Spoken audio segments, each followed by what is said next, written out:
Ahoy!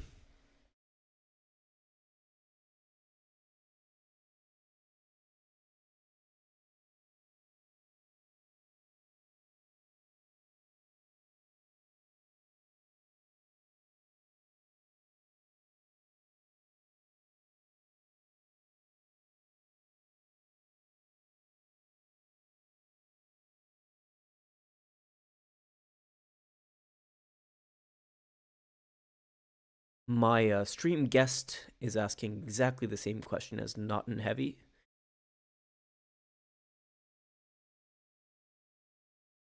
She wants the return of the sausages.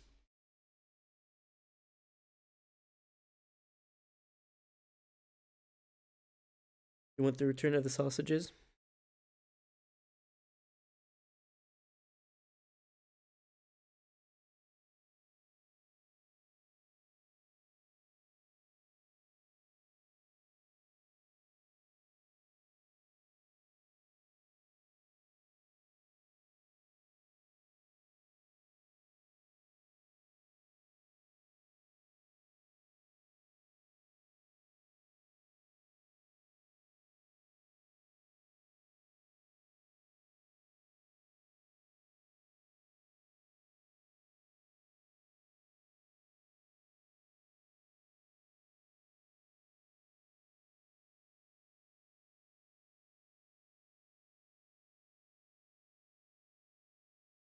Okay.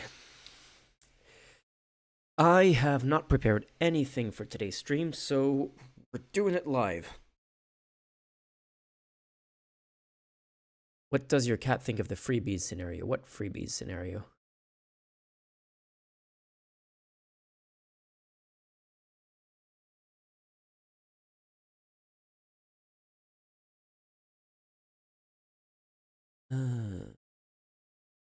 Yeah, that Return of the Sausages video is just... How does anyone make that mistake? Where is it? Meme or in media? Media. No, was it?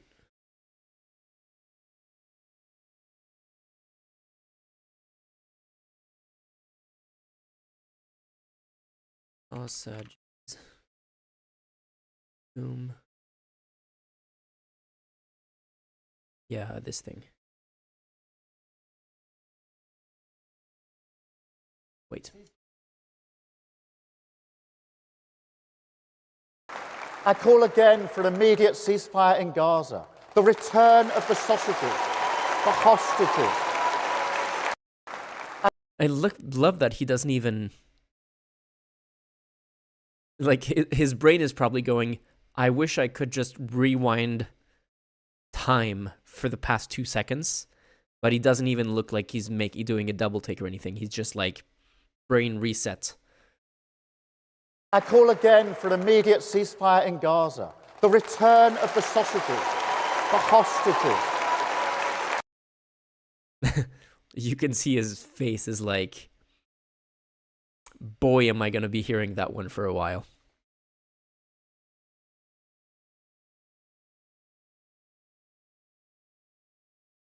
Starmer's 100,000 pounds in tickets and gifts, more than any other recent party leader. I have no idea what that is.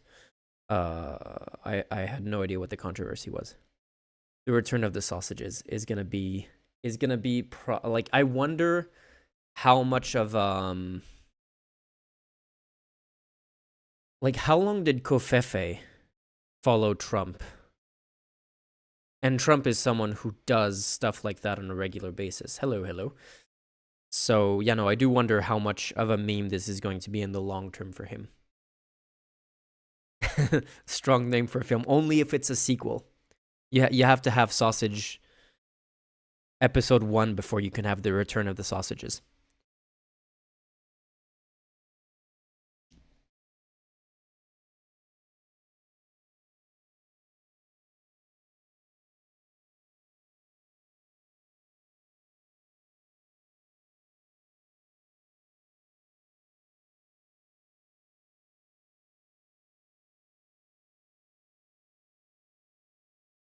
Is a sequel to Sausage Party. Nice. Anyway, so yeah, I have no idea what to start on today.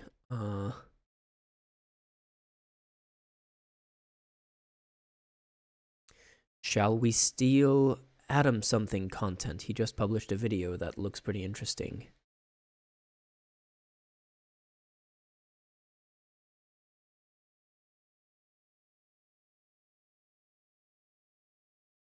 Oh, and I think I figured out why what caused my computer to crash last time.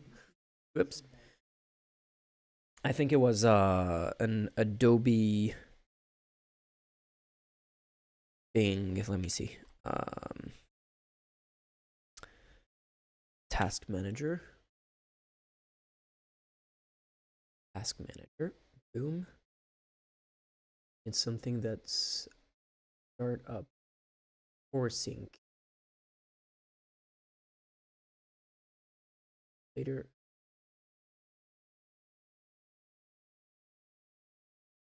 Startup apps. Okay, Core Sync, where is it?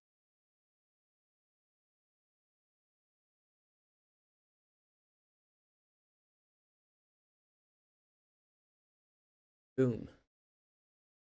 Disable. Hopefully. Disable. Oh, apparently. Oh, I'll figure it out later. Okay.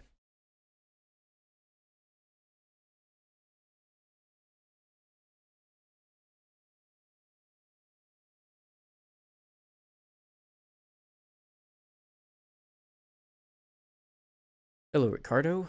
Nothing much yet. Not heavy. I don't know, I've seen people talking about the Kearstarmer and literally TF2 servers when he has never been named previously.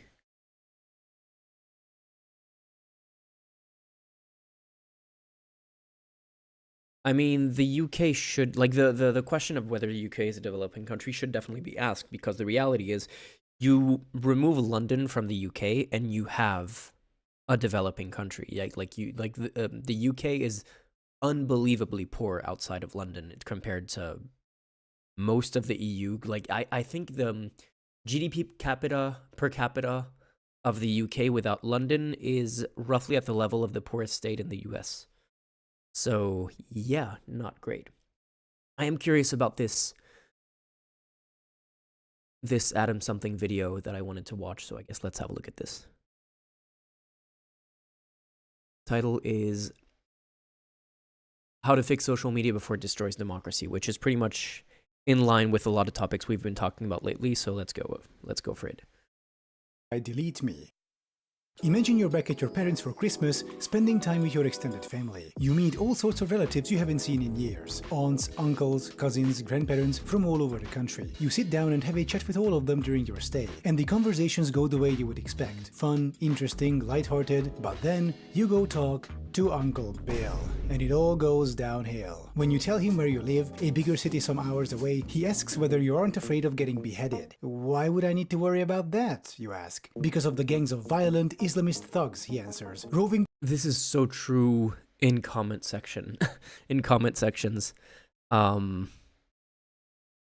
I posted that short about how like it was because every time I did something about Poland for a while around the Poland election video, people were like, yeah, but Poland is the safest country in Europe. And then I looked into it and it was like, yeah, I mean, arguably that's true. I mean, the main thing is that Poland, the main study that they usually base that on is studies of perceived safety. Is like Poland is the safest country in Europe, like is the country in Europe where people are perceived to be like, well, people perceive themselves to be the most safe in Europe, which is not the same thing as safety. And then I looked at the actual stats and turns out, well, yeah, kind of. Yeah, Poland is a really safe country, which is great, like good for them. But they're not that much safer than the rest of Europe. The EU as a whole is like super, super safe. And when I mentioned, I don't remember if I mentioned in the video or in a comment that I live in Berlin, someone was like, oh yeah, well, go film a video in Kreuzberg at night and tell me if you feel safe. It's like, dude, Kreuzberg is like the hipster neighborhood of Berlin. It's super chill. It's literally where people go out to like have drinks at night. It is unbelievably chill over there. There's you made a world up in your head to think that you can't go out at night in Kreuzberg and go film a video or whatever. And it's like so many people have this image of exactly what Adam Something is saying, of like all of the roaming gangs of Islamist people like beheading you in the streets, where that's not happening. That is literally not happening. The streets looking to murder Christian white people. Not sure what Uncle Bill is getting at, you decide to just shift topics instead. You bring up your studies at the local university. Oh, university? So you hate heterosexual white people now, don't you? What? At universities, students are being brainwashed by woke ideologues, using critical race theory to hate whiteness. This is all part of their... Iliak, no, that's not Sweden either. Like, are there bad neighborhoods in Sweden? Yeah, there are bad neighborhoods everywhere. But to think like, oh yeah, Stockholm is super unsafe. I've been to Stockholm. Stockholm is chill. Like there are bad neighborhoods everywhere. There are bad neighborhoods in Poland.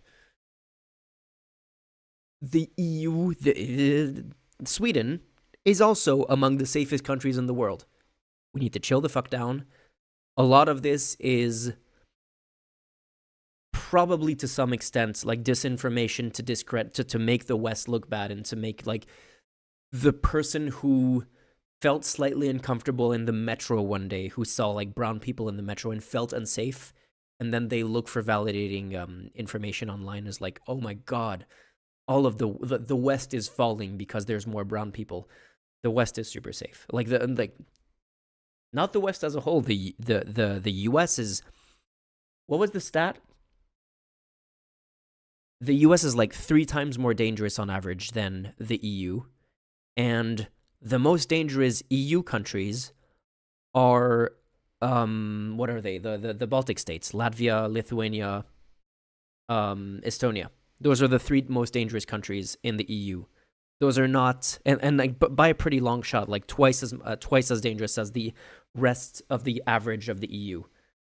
And those are not countries that are known to have like massive Muslim immigration at all. Like that is not what those countries, like that is in terms of like the rest of the EU, that is not comparable to like, you know, Germany, France, like the countries that people point out as like dangerous EU countries, Germany, France, Sweden, etc., do not compare to the Baltic states anywhere close.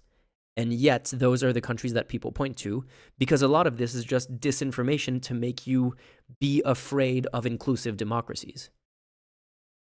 Their plan to destroy us. With that, Uncle Bill proceeds to explain to you how the world works, at least according to him. Apparently, universities are brainwashing camps run by the deep state, the cultural Marxists, the people who drink the blood of children in the basements of Washington pizzerias. The government has been taken over by a cabal of woke, Satanist pedophiles. Donald Trump is waging a secret shadow war against them as we speak. They tried to steal the election in 2016, then succeeded in 2020, and will try again in 2024. When Q, Donald Trump's secret whistleblower operative, drops the final leak, Trump will signal the silent majority, the normal people quietly suffering under woke tyranny, to rise up and overthrow their Satanist pedophile masters, resulting in a glorious civil war against woke degeneracy, led by Donald Trump, the champion of the Christian world, fighting against the moral rot at the heart of Western civilization.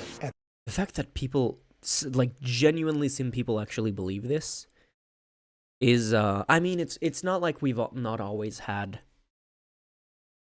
the crazies, you know, the people who think that, I've never met anyone who actually thinks, like, who actually believes in the reptilian stuff. Like, you know, reptiles wearing human skin and controlling the world. But like flat earthers or young earth creationists or whatever, and a lot of this is kind of has a lot of ties to that. There's that famous the Folding Ideas video called "In Search of a Flat Earth" makes a really good case of how the flat Earth movement has kind of been sucked into this movement, basically. Because like when you're Oh, it's Olivia. It's Olivia. I support Nazis online, but I'm against Nazis. Olberg. Welcome back to the chat.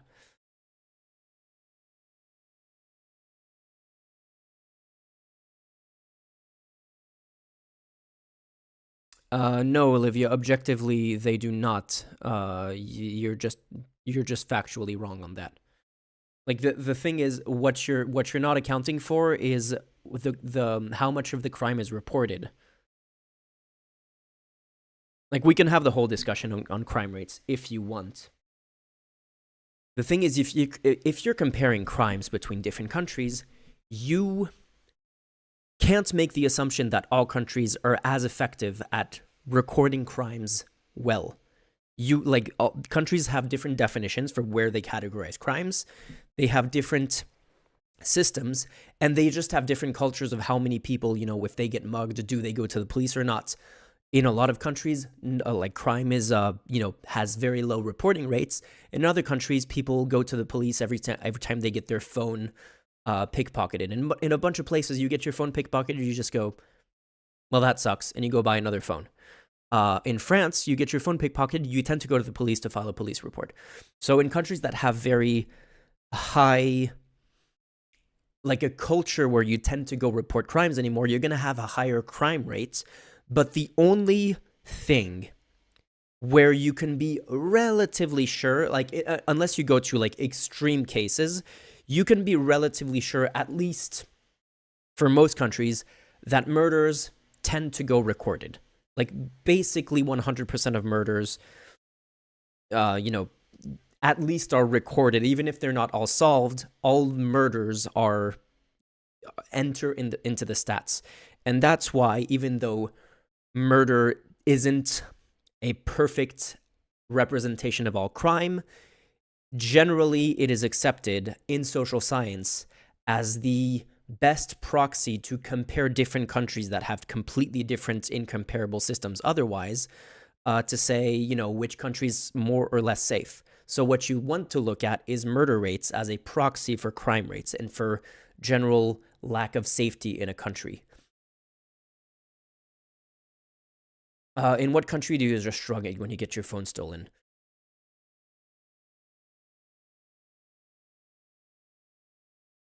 Good question. Can I give you a specific example? I don't know. I haven't gotten my phone stolen in a long time. But I don't know. I friends of mine who went somewhere as a tourist and had their got pickpocketed or something. I'm not all yeah, okay. There you go. Grey Nightingale. I would in Poland. I'm not sure every single time a friend of mine got pickpocketed somewhere that they went to file a police report. Hello, I love you journalism. Found you through the French electoral videos and just now watched your videos from 9 months ago regarding my own country, Poland. Will you do an update on it? So we did an update. We did an update interview with Gray from a few messages up in chat a few weeks ago that we need on the live stream, and we'll publish that as a segment on the second channel, which gives me a chance to plug the second channel called Barely Infodumps. So youtube.com/@barelyinfodumps. Thanks for the follow. Anyway, back to the point I was making on crime rates. Yeah, for example, a big thing that a lot of these people who love to try to paint Western Europe as inherently dangerous and whatever, they'll point at rape stats and they'll say, "Oh, look at rape stats exploded in Sweden in recent years." You know why rape stats exploded in Sweden? Because they changed the definition of rape to include a bunch of other stuff that is not included as rape in other countries. And that's why you have a higher rape rate in Sweden, especially in recent years, because all of a sudden a lot more things get recorded as rape in Sweden. It's not that there's more rape in Sweden than anywhere else. It's just that they have a broader definition, which is funny because actually the fact that they're recording this and that the fact that they're pursuing these things means that they're actually doing a better job at trying to police rape. But because their stats are actually, encompass more things, it makes them look worse, and it gives ammunition to people who live in countries where a bunch of rape isn't even recorded, to claim that Sweden is worse because they have a better system at recording rape. Like, that's the kind of thing. That's why you look at murder, because murder, the definition for murder is consistent everywhere, and basically, unless you live in a lawless society where, I don't know, like hundreds of people get killed every day, like unless you live in basically like Gaza today, where we don't even know how many people are dead at the moment from October 7th, murder, you can pretty easily categorize when someone dies. Okay, this was a murder, we're going to enter it into the stats. And there might be like some cases where maybe someone managed to do a murder that was like the perfect crime and they didn't get, like, it didn't even get recorded as a murder. But generally speaking, in most countries today, 100% of murders get recorded, which is why you look at murder as a proxy for other crimes. And this is something that is accepted among among social scientists as, okay, this is not perfect, this is not ideal, this is not the best way, like this is not this is not a perfect representation of crime, but when you're comparing two completely different countries, it's the best way that we can look at it. So yeah, when you look at it that way, the Baltic states have a murder rate that I think is 2.5 times the EU average, if my memory served me right. And even that is lower than the US murder rate, and that is much lower than Latin American murder rate. And some countries in the Middle East and some countries in Asia are lower than the EU. But yeah, the EU is among the safest, like EU countries outside of the Baltic states are among the safest countries on earth right now.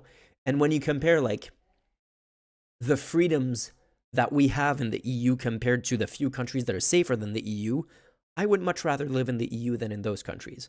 So yeah, the people who demonize the EU for based on that are just factually wrong, are just like objectively, there's no real debate about this. They're just wrong on that. Anyway. At that point, you remind Uncle Bill that Donald Trump was actually a good friend of Jeffrey Epstein, more than a dozen women accused him of sexual assault, and that he openly cheated on all his wives. Uncle Bill's response? Fake news. I assume many of you have had similar interactions with such relatives, who seem to be living in an alternative universe, with whom you cannot even agree on the basic facts of life. Most often, such people get their views from social media, a place where anyone can post anything, and any post can go viral for any reason, to be seen by millions, sometimes tens or hundreds of millions. In Springfield, they're eating the dogs, the people that came in, they're eating the cats, they're eating the pets of the people that live there. And this is what's happening. We've been over this. We've been over this last week, but just Nazi level propaganda here from the Trump camp.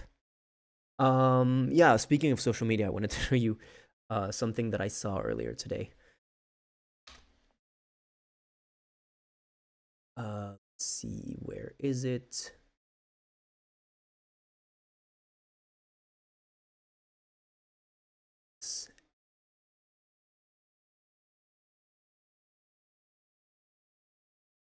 Oops.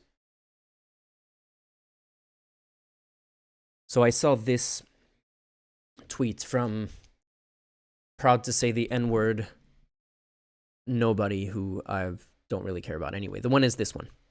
The tweet is this, showing the racial makeup of the country. Blue is 85% white. Orange is 20% Hispanic or Latino. Red is more than 20% African American. Green is more than 20% Asian. There's basically no green. Purple is more than 20% Native American. And yellow is less than 70% white. Okay, anyway.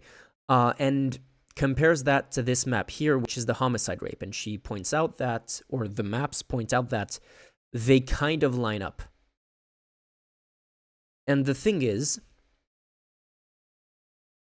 yeah, you can find a correlation here, but the correlation isn't actually that good. For example, here, the low homicide rate goes all the way down into Texas here, when there's not really much of a, like this doesn't line up.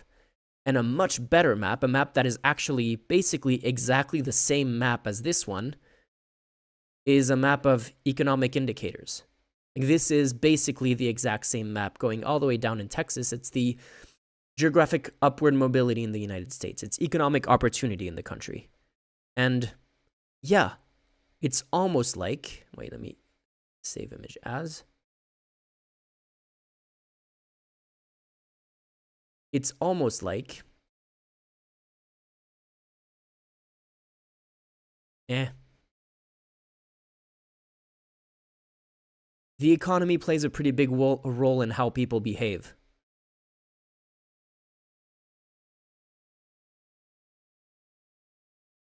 And it's almost like we have a system in the United States and in other countries and in Europe as well, where poor people are kept poor. No, sorry, where minorities are kept poor. And poor people are also kept poor. Upward mobility is basically non-existent in these areas. And then we instead of looking at this map, we find a worse map. What the hell is wrong with my mouse? We find a worse map and we pretend that that's because of the races. No, it's poverty. Poverty is what makes people violent. Like the income inequality is actually a better indicator of crime and of theft and of all of that. Like, how many minority groups continue to stay poor? Well, that too, because if you want to go down the studies, the many studies of how it's called systemic inequality for a reason, like how the system will give fewer opportunities to minorities. How if you have identical resumes, identical CVs when you apply for a job, you don't have a photo on your CV, you just have your name, and you have black names and white names, typically African American names and typically Caucasian American names. The results are staggeringly different. You do not get the same opportunities. The number of job offers that go to the white people and not the black people on identical resumes is just incomparable. And then we're surprised, and then we blame black people for staying poor. Yeah, no shit, Sherlock. I mean, this applies to other minorities too, man. You think Jesus Hernandez gets as many callbacks as John Smith?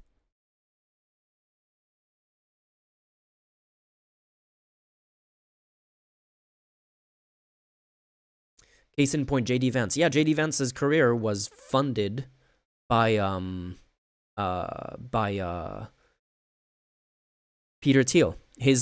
Every single job that he's had outside of elected politics was either he was hired by Peter Thiel, or Peter Thiel gave him money, or Peter Thiel recommended him to someone else for a job. Peter Thiel being a fascist who wanted a fascist puppet in politics after a while. In our country. Evangelists of social media, so-called free speech absolutists like Elon Musk, celebrate this fact as a victory for direct democracy, news and information by the people, for the people. Access to unrestricted, uncensored social media bolsters the everyday person as if wielding a ring of power. However, much like their original owners in Middle-earth, everyday people were all deceived, for another ring was made. Deep in the land of California, in the fires of Silicon Valley, tech billionaires wielded a master ring called the algorithm, and they set out to make tons and tons of money with it. But social media companies aren't the only ones looking to make money on you. Others make a living by scraping your personal data from wherever they can. Data brokers at best sell it off to some company looking to fine-tune an algorithm. At worst, you can become a target for identity theft or harassment. The safest choice is to keep your digital footprint under control by removing superfluous data about you. And Delete Me, the sponsor of today's video, will help you achieve just that. Here's how it works. There are hundreds of so-called data broker websites out there that... Hey, this is the Yeesh. I've been wanting to talk about this for a while. The gray area of sponsorship, should I go on this tangent right now? I guess I could just go on this tangent right now. Let me get a screen out. Like let me do my pirate software Thor impression here. Give me a sec.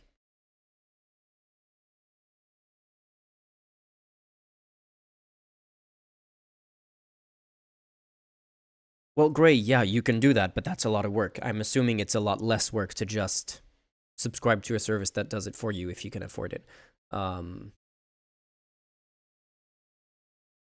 Yeah, the question would be more like, are there concerns about delete me's practices? Like, do they keep your data and then sell it to other people? That would be ridiculous. Okay, so people who have been watching the stream for a long time maybe have already seen my take on this, but I think when I did this last time, there was like 10 people watching, so I don't know how many of them are still watching now. Anyway, so how should I start?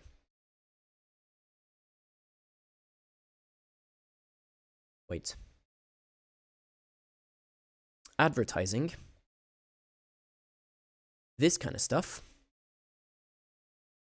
is basically necessary to media in general. There are some, there's like a small handful of companies, of media companies in the world who manage to exist without advertising. Close this. I can think of, I don't even know if they still exist. There's a French kind of semi-satirical newspaper called Le Canard Enchaîné, who is entirely, if they still exist and if they still do this, at the time when I was studying journalism, they were 100% subscriber funded.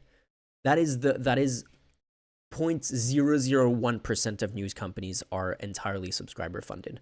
Even people like Secular Talk, who often touts about how he's never spoken to an advertiser in his life. Yeah, but his money comes from YouTube, and his money comes from ads placed on YouTube. So he does need to have some level of, to some extent, conflict of interest. He needs to be careful about what he says, because if he gets a video demonetized on YouTube, he loses revenue on that video, so he can't say whatever he wants. And for a while, he had to use weird special characters in his titles to avoid saying controversial words, like, I don't know, what was it, like COVID or stuff like that. Like, he would have to use an O with like a special character on top or something like that to avoid it getting caught by the algorithm and deprioritizing the algorithm. If you're, let's say, the New York Times or like a big news company, there's something called the is it actually called this? I don't remember. Like, there's basically a firewall between your editorial team and your advertising team. And your editorial team is the journalists. Wait, can I do this? So this is like journalists, editors. I mean, journalist is the broad term for all of these. So it's like reporters, editors, researchers, any kind of like fact checker, any kind of technical staff. Maybe there's some technical staff like the I don't know, sound mixer, or people who have no impact whatsoever on the actual content. They're just making sure like that the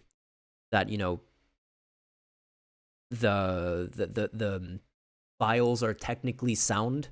Like, we had people in our control room when I was in a news agency who, like, yeah, their job was just like receiving the file, inputting it into the server and making sure that the file wasn't broken. Those people maybe wouldn't be in the editorial team, and those are the kinds of people who could maybe do this, like a similar job for both sides. And on this side, you have sales. You have a bunch of other like management on this side as well. You have management on both sides, obviously, and you have people called advertorial. Like stuff called branded content. So at something called T-Brand Studio. T-Brand Studio is the New York Times's, like T as in Times, the New York Times's native advertising or branded content production company that they go to companies and say, hey, we can make you a advertising podcast that will be like its own podcast, and we'll produce it and we'll say this podcast is like a partnership production with Amazon or whatever it is. And it will have to be very strongly labeled as a T-Brand Studio thing and not as an editorial content thing. But it's kind of it's kind of in between these two. The thing is, if you are working here, a lot of your skills could be used if you're like a podcast host for the New York Times. Wait. If you're a podcast host for the New York Times, your skills could absolutely be used. Why is it not letting me? There. Your skills could absolutely be used for a branded podcast, but you're not allowed to work on both. Like this firewall means you can't do both at the same time. You can't be a host on a T-Brand Studio podcast or a host on an editorial podcast. You have to have these completely separated. Some people transfer over. So you have maybe one person has been working here for a long time, but the pay isn't that well, and maybe T-Brand Studio pays a little bit better, so they switch over. And now they can no longer come to the editorial side unless after a number of months they decide, didn't really like it as much. I didn't like the constant control that advertisers had, so I'm uncomfortable with this. I come back to the other side. The reality is, despite this firewall and despite the fact that in theory advertising has no impact on editorial, that's the conflict of interest. Exactly. That's the theory, the idea that yes, we have a firewall between these two departments and there is there's no influence from the advertising side. In reality, if you're working on a massive investigative report on a huge advertiser, a huge client that basically funds a significant portion of your revenue through advertising, yeah, that's going to have an impact. And there was that video that we looked at a few months ago of let me find it again.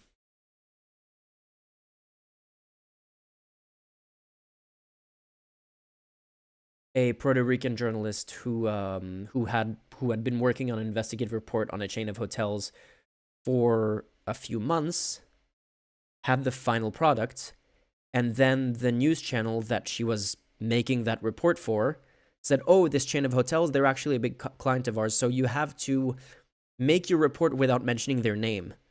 And that just wasn't possible. And so she was like, okay, we're killing the whole thing. We can't publish. We can't publish because of this conflict of interest.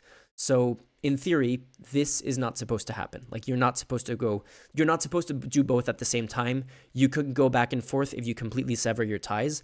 And in theory, you're not supposed to, there's not supposed to be an influence from this side to this side. The reality is there is. And the reality is for a massive company that the New York Times that does have a huge base of subscribers as well, that does have other sources of revenue. I don't know what percentage of their revenue they get from advertising, but if you're big enough, you can maybe try to have It's so that there actually is no influence. But having worked in local news, when you have a team of, a dozen people. Wait. When you have a team of a dozen people in local news, let me delete this. Boom. Ah.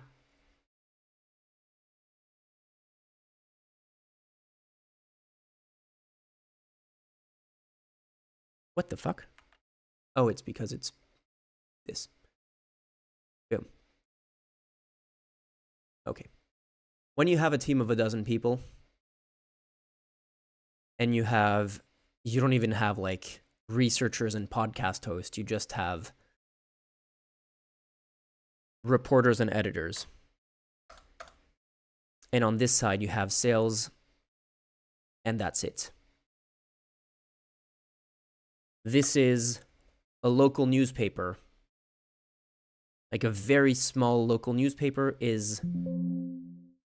leave me the... What the fuck? There we go. And you have management that's kind of in the middle. Kind of in the middle here. When you have only these people on a regular basis, sales goes, hey, we sold an advertorial thing. Like an article that looks like an article, but it has a little note at the bottom that says, oh, this is an advertisement article for this company. This is an advertorial. Like there's always, legally, there has to be a note on it. The sales isn't going to write that advertorial themselves. They just ask. God damn it with this. Boom. They just ask the editorial team, hey, we need an advertorial for this company. Write it for us. And the editorial team writes it, sends it back, and it's in the advertising section. This wall here in the middle doesn't really exist. It only exists in people's minds at a small local news level. So then you get to YouTubers. And YouTubers, first of all, as we've discussed on this channel a bunch, including in our Alice Capel interview, the line of what is journalism and what is just entertainment is already very fuzzy.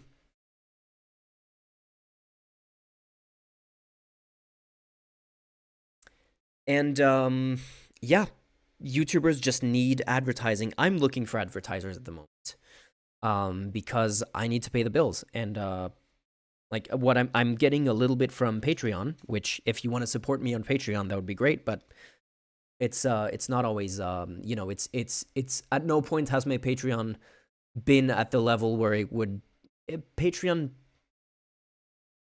pays about I don't use my Patreon to pay my rent. I usually pay to pay like groceries, but like Patreon would in theory cover about less than half of my rent without even the utility bills. So, and that's just me. If I had a staff of people, if I had to pay an editor, if I had to pay a researcher, like Patreon would not be at that level at all. So advertisers like this, sponsors like this are basically necessary. But where's the line? Where's the thing that, famously the Johnny Harris video?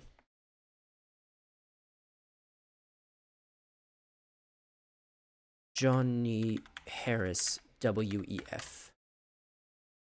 This video has gotten, well, this is the most famous, I guess, criticism of this video, but it's this one, if I'm not mistaken. We're not going to watch the whole thing, but basically this video was funny. The takedown of Johnny Harris's video got almost as many views as the video itself. Move to Argentina like Bana Banana. Yeah, but I like the EU. So this video was basically an advertorial, kind of. It felt like an advertorial for the WEF. It felt like, hey, am going to present a video that is basically the entire argument presented in the book written by the director of the WEF. And at the end, I'm going to read you an ad break from the WEF that sponsored this video. You should grow a beard and be the woker Johnny Harris. Can I be that without growing a beard? And that feels really wrong. Johnny Harris actually replied to the Tom Nicholas video here. Again, the video itself is 20 minutes. The takedown is 30 minutes. We're not going to watch the whole thing, but the reply here is interesting. Hey there, so I finally watched your video. You raised some strong points. I have only seen the thumbnail when someone sent it to me and figured it was a conspiracy theory about me. I'm deleting my original comments because it's snarky and undermining. I don't know if I've seen the... I might have seen it way back when. Not warranted for what seems like a well-constructed set of arguments against my WEF video. You raise useful points about ethics and journalism in a YouTube context. The short answer to your concern is that 1, I may not agree with you on where the ethical line is in journalism, and working with think tanks to tell stories I feel are compelling. And 2, the video I made with the WEF was the production of me having read a pre-order copy of the book, as I like books like this, and pitching the WEF on sponsoring a video on the topic of the duck graph. Duck graph is, I assume, a point in the video. They agreed. I made the video. They didn't write the script. They didn't see the script. They didn't have any creative or editorial influence in the work. Well, yeah, but they're paying you to make the video, assuming that the video is going to agree with them. Like this is kind of a weak point to make. They did really solid research and analysis for their book, and I wanted to make a video that unpacked it. I think it's reasonable if you disagree with my decision, but I feel comfortable having done this work.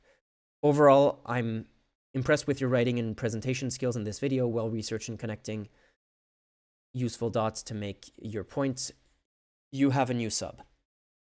Now, I think this is a pretty graceful comment by Johnny Harris. I don't think it's, I think this part especially is kind of, I wouldn't say bad faith, but definitely unsatisfying. But it's nice that at least he took the time to, respond to this. The reality is, I think the conflict of interest exhibited in Johnny Harris's video, while definitely there, is probably less than a lot of the stuff that we see among other YouTubers who literally sell snake oil. Like the people who spend time selling actual garbage supplements and stuff like that, and who present it as, oh yeah, this is the actual thing that's making me strong. Like there's a lot of disgusting shilling on YouTube that is way, way, way worse than what Johnny Harris did. But I do think that in this case, this was definitely iffy. The big question is, where does it cross the line? Because right now, I'm looking for sponsors, as I was saying. And the reality is, well, first of all, especially if you're doing political content, and if you're a small channel like me, looking for sponsors, there's not going to be a lot of options. Especially the other day, Ida, who's my partner, helping me, basically helping manage the business side of the channel, the behind the scenes side of the channel. We were at a technology conference to see, to have a look. And we went to a few, camera equipment stands to see what they had, and tried to talk to the people there, see if there was any kind of sponsorship thing.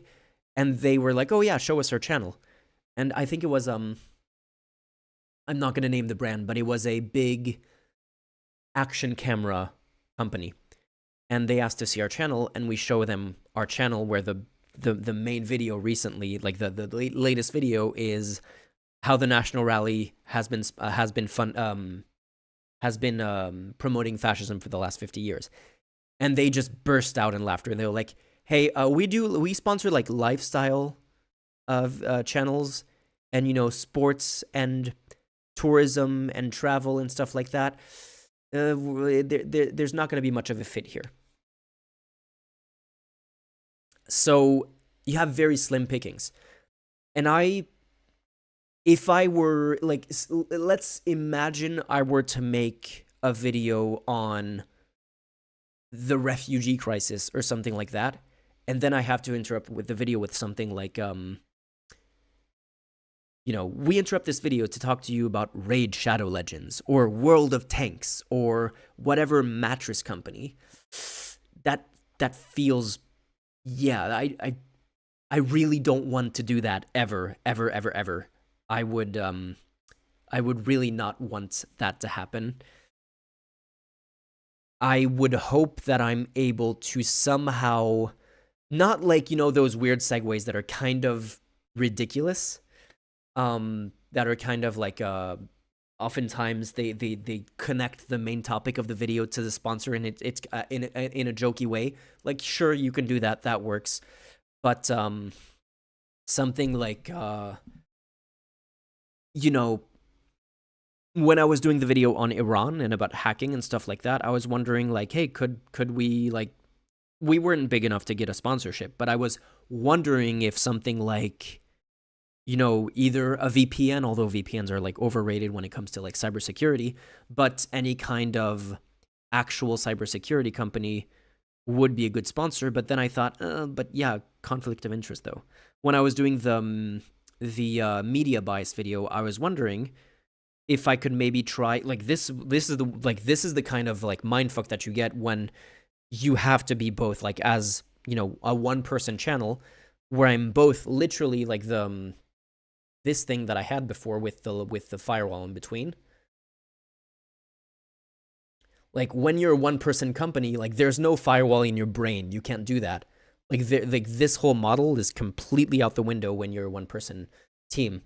So I was like, it would be cool in a video about media bias if I could interview people from Ground News who are, like, you know, this big sponsor of a bunch of YouTubers, but they do, like, supposedly we're going to try to quantify bias and present you with a, you know, balanced media diet and whatever. And I think that could have been an interesting interview. But then I was like, yeah, but what if they sponsor the video, or what if they sponsor the channel like 6 months from now? And people look back at, oh yeah, but, you know, now he's sponsored by them, but 6 months ago he did an interview with them. Is that a conflict of interest? I don't know. Like, would I have gone easier on them doing the interview in hopes of getting a sponsorship later? I don't know. It's complicated.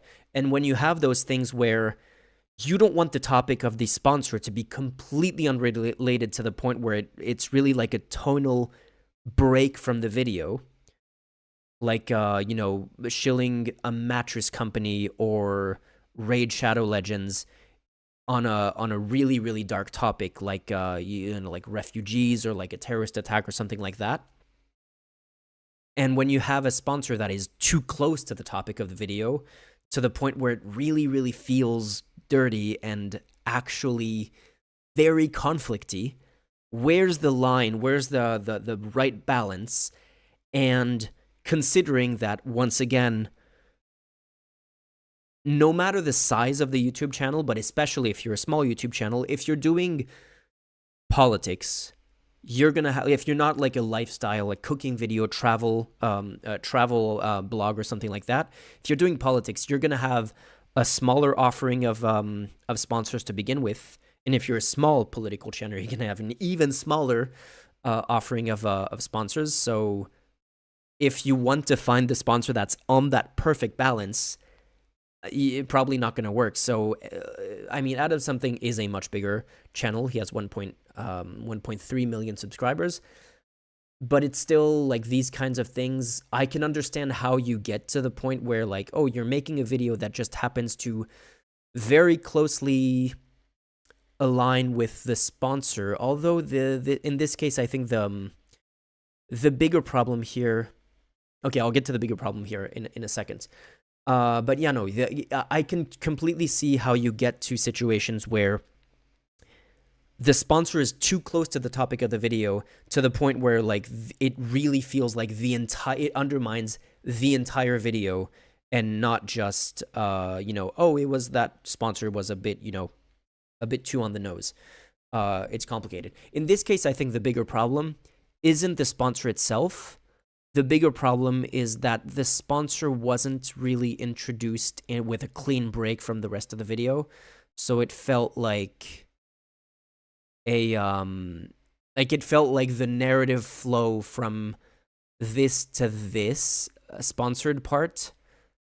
I mean, it's not even an argument in he basically made the narrative flow worse and took a weird tangent that isn't really relevant to the video, just to make a sponsorship that in the process looks like the video was a huge conflict of interest. I think the creative decision here of how to integrate the sponsor could have been much better. Anyway.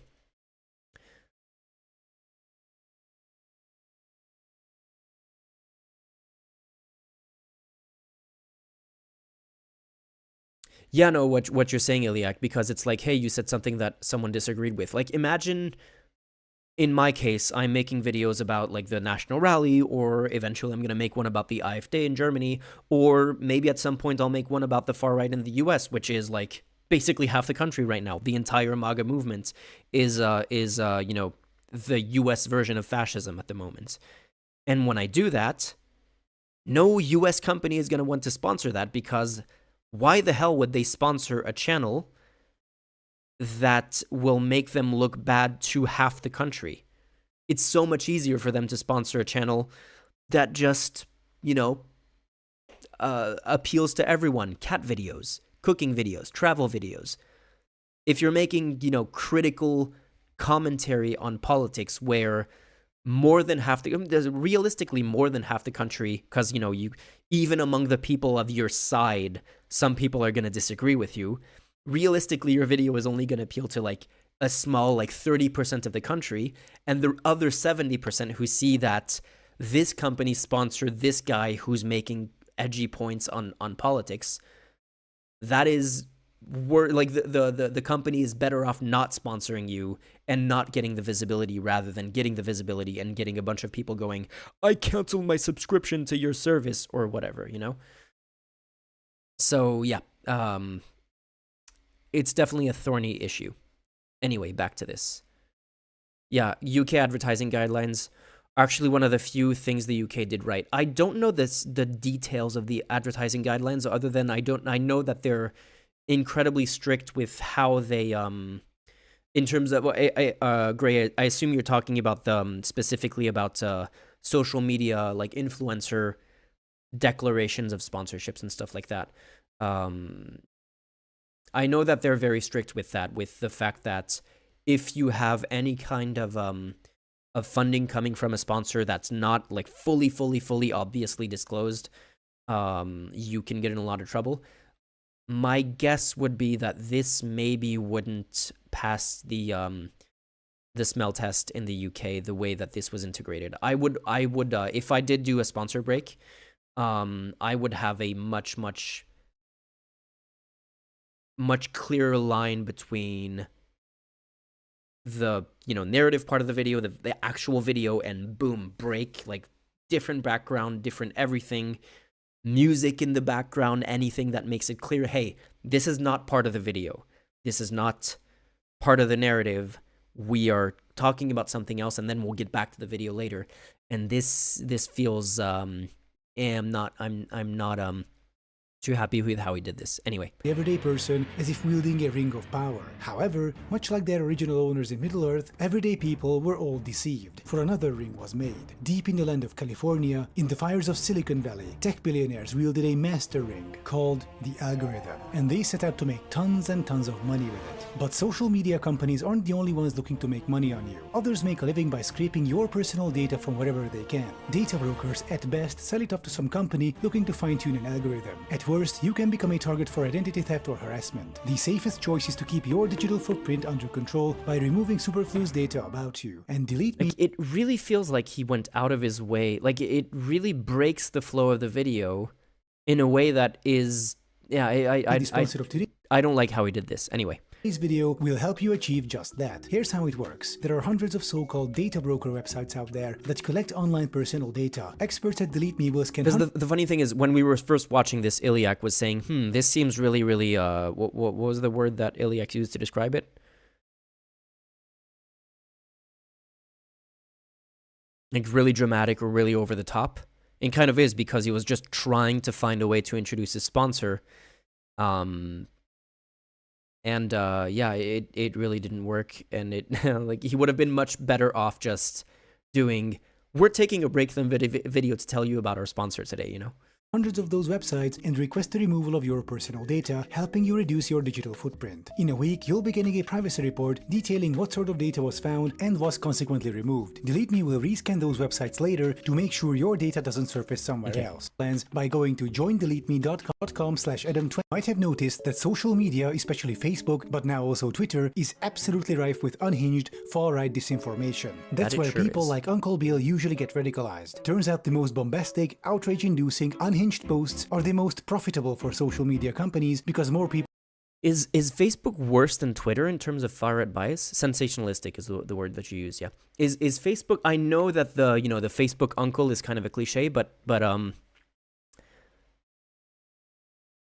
Twitter is basically a neo-Nazi website at this point. Maybe Facebook is worse in that Facebook is more crypto-Nazis and Twitter is just actual outspoken Nazis.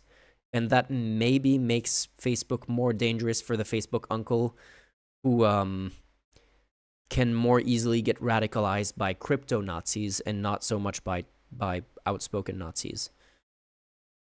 Or the other thing is just that Twitter became a neo-Nazi website much more recently, whereas Facebook has been a crypto-Nazi platform for a few years at this point. Outrage-inducing, unhinged posts are the most profitable for social media companies because more people will see them and the ads placed around them. Therefore, social media companies have a financial incentive to platform and amplify what is most often far-right misinformation. This incentive structure was on full display during the recent UK race riots, where a mentally ill... Facebook is worse because it has a working backend. Well, actually, this comes back to exactly what we were saying last stream, when we were talking about just like the way social media is built to maximize engagement, even if the engagement is super fucked up, like super unhealthy engagement that leads you down a radicalizing rabbit hole, works better than trying to steer the engagement in a healthy direction. So the Facebook algorithm, honestly, in a large part, these algorithms have very... So maybe this will be seen as like devil's advocate, but I do think this is true. In large parts, except for maybe platforms that are outspoken in this way, like Twitter now, like Gab, like what are the other far right streaming, like there's a few streaming platforms that are specifically tailored to far right streamers because they can't use the other ones. Apart from those, I think there's very little. Parler, I was thinking of Rumble and Parler, yeah. Kick is another one. Kick is slightly different. Kick is specifically to shill. It also is one of those like free speech platforms, but it's almost entirely to shill online casinos. But that's a whole other topic. um, but apart from some of those platforms, like the main ones like Twitch, YouTube, Facebook, Instagram, I think there's very little actual decision making behind any human going, yes, we have studied this topic and we have found that it is better for the algorithm to push people towards the far right or to radicalize people in this way or that way. I think they just make an incentive thing for the algorithm that they tell the algorithm maximize for engagement, and the algorithm tries a bunch of stuff and finds that the best result is radicalizing people towards the far right. And at worst, the humans see that and they go, this is fine. It's making us a shit ton of money, so we're okay with this because we have to make more money than the competitors. We have to make money for our shareholders, so we're okay with this. At best, they don't really realize it, or the algorithm is very much a black box that they don't really know how to fix. At worst, they're fine with it. At best, they don't really know how to fix it, and they don't really know the extent of the damage. It's probably a mix between both of those. But yeah, it's definitely a messed up set of incentives for sure. Yeah, exactly. I mean, literally capitalism. Literally capitalism is making it so that we can't have moral decisions in these kinds of situations, because if some person decides to make a, positive, healthy social media company, that social media company is going to get a less engaging algorithm that's, going to make them less money, and therefore they're not going to be able to reinvest into their social media as much as the others, and therefore they're going to fall behind, and therefore they're going to die out, It's like a lot of the other perverse incentives in capitalism in general.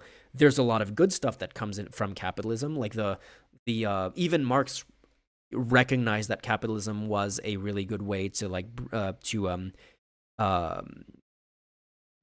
to push for innovation, to like there's a lot of to have efficiently working things, but they just can't. A lot of people have this weird black and white thinking where there's like, oh, we either do pure capitalism or we do pure Marxism. There's no in between. There's no way to have kind of, try to do something that that does the best of both. Like there is something called market socialism that uses market incentives to get these things to work, like to try to get the best of both worlds. But most people hear that and they go, oh my God, that is communism, that is Marxism, that's the devil, so we can't do that. Anyway. A UK-born teenager from a Christian family background stabbed multiple people to death. On Twitter, however, misinformation spread like wildfire about the murderer being a violent, murderous Islamist immigrant. Crowds of far-right hooligans then went on to clash with police, break windows, attack mosques, and tried to set a hotel housing refugees on fire, all based on wild rumors spreading on Twitter. If you take a look at photos of the people rioting, government-funded programs, subsidies, just regulations in general. One thing that I would like to see is just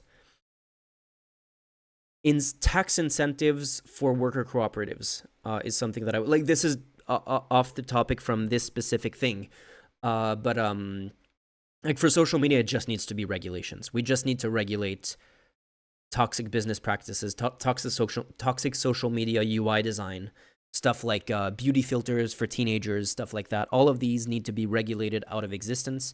The kind of radicalizing feedback loops that we have on most social media needs to be heavily studied and guardrailed out of existence as well. Or maybe not, like maybe you can't have it completely be snuffed out of existence, but do something to so that open social media companies up to being sued for having toxic feedback loops in their algorithm. Like if you can prove that someone was radicalized through the algorithm that is built in a certain way, then thank you for the follow, Jahanaj.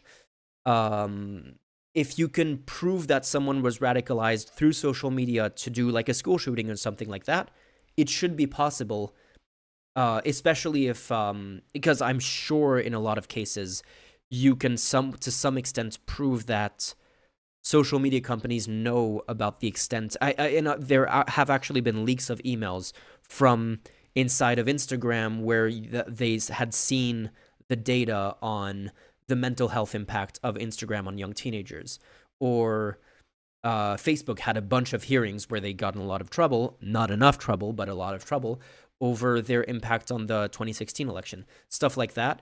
If you could open up these social media companies to lawsuits over school shootings, over the Christchurch shooting in New Zealand, stuff like that, and prove that, yeah, these people fell down a rabbit hole that is, if not purposely built, it is maintained on these social media companies as a mechanism for profit when they know that these mechanisms are there, that they exist, and like they're not, maybe they were to some extent accidental, but the fact that they're still there is not accidental. And just having the possibility of those lawsuits would probably completely change a lot of these platforms. But in general, when it comes to like, trying to improve or trying to minimize the negative or unhealthy incentives in capitalism, stuff like this, but a lot of other things as well. I would like to see more, tax incentives for worker cooperatives where the workers own the company, the workers actually have a decision, like have a voice at the table when it comes to who their CEO is. This would solve a huge part of working conditions, stuff like all of the union negotiations that like union busting and stuff like that would basically be resolved in large part if more companies were incentivized to be worker cooperatives, or at least to like include part of the mechanisms of worker cooperatives into their system. It's a question whether you would be able to have a conversation with them outside the riots about... The first Trump shooter got radicalized from the internet. Yeah, for example, I don't know specifically about how much information has come out in the last 2 months about the first Trump shooter. But my understanding is that, the first Trump shooter to me felt like someone who, if this hadn't happened during the summer, he would have just done a school shooting. The fact is he was trying to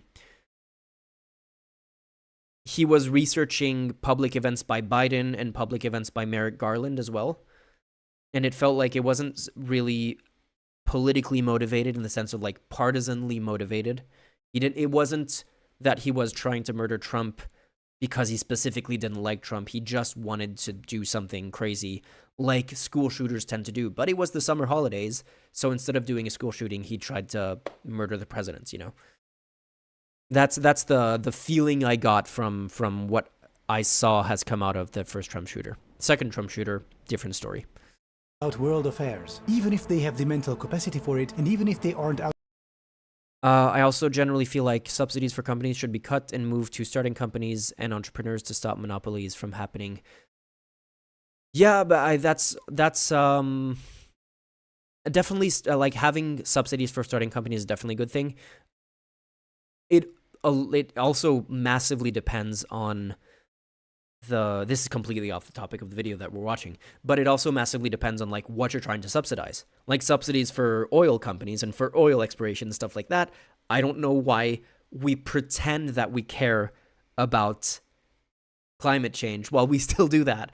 And in the meantime, we do have some subsidies for investment in clean energy. But like as long as, I don't know, we have massive subsidies for low-cost airlines like, EasyJet and Ryanair, and we just, literally local cities in the EU are fighting and trying to outbid each other for being the regional hub of Ryanair or EasyJet. Like they just fall over each other trying to give money to those companies to please start to fly to our airport.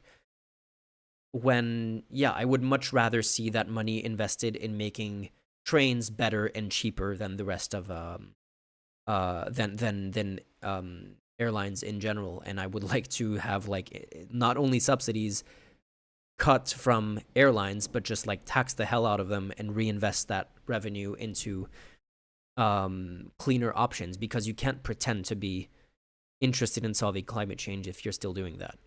Outright white nationalists, many of them simply no longer inhabit the real world like we.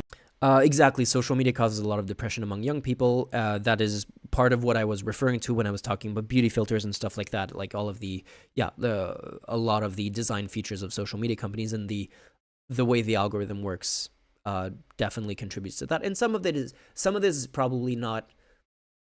Some of it is probably just inherent to social media. Having, you're almost only ever going to put your good days on social media, and you're not going to put the days where you feel like shit. You're not going to go out of your way to like make when you're visiting Tokyo or something, you're going to post a ton of photos of your trip to Tokyo. But when you're literally unable to get out of bed and you can't shower, you're not going to post that to social media as a, hey, have a look into my day today where I didn't leave bed and I haven't showered in 3 days. And so people who don't feel good, all they see is the amazing stories of their friends and of the influencers that they follow who post only their good days. And they're like, why am I not as happy as them? What's wrong with me? And that's not something that is the fault of the social media companies. It's just kind of how people work. They only want to share their good sides, and that's probably unhealthy to a large extent. I don't really know how we could fix that one though. We do. Their world, as opposed to ours, is more like the Marvel Cinematic Universe, constantly under fantastical threats, full of villains coming to get them at all times. But instead of Thanos, Hydra, Loki, Ultron or Galactus, they have George Soros, the Deep State, feminists, the woke, and/or Jews in general. And social media cemented them in these views. First, by prioritizing and boosting hysterical, bombastic, outrage-inducing, far-right adjacent misinformation. Second, by giving them more and more of the content they click on so that they see more of it, so that they see more ads, so that social media companies can make more money on ad revenue. Third, by simply not moderating the platforms well enough. You could go on Facebook right now and find thinly veiled white nationalist propaganda with tens of thousands of likes and millions of views, clearly against the terms of service. But millions of users being subjected to white nationalist propaganda all Let me...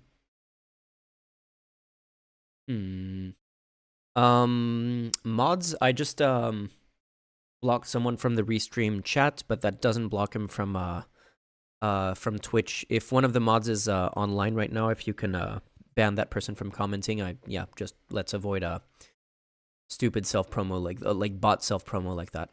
Also means millions of ad views, thus massive revenues for the owners of social media sites. Introducing these incentives into a global online social space is a recipe for an absolute disaster, an extremely lucrative disaster for people like Mark Zuckerberg. And the logical conclusion of this process is today's Twitter, a type of turbocharged medieval town square in all the wrong senses.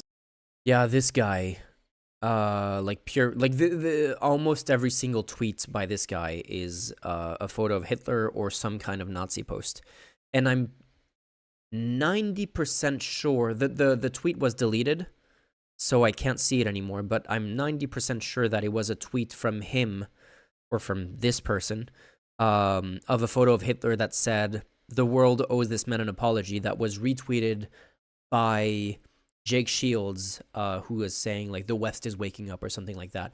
But because the original tweet was deleted, therefore the retweet was also deleted. And I don't have a screen. I couldn't find a screen cap of it, unfortunately. But now basically, I've been screen capping a lot of these for future reference because it's getting bad. Like this is, at this point, it's like a good 20 to 30% of my content on Twitter. And the other 70 to 80% is not much better. Like, this is the most extreme kind, but the other 70 to 80% is not that much better. mass hysteria, raw How is this guy not insta-banned? Because Elon Musk. Literally because Elon Musk. Elon Musk. Let me show you the one of the most egregious recent examples of this.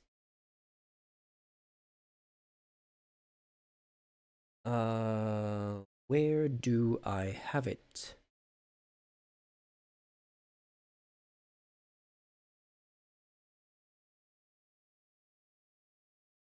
This, number one, and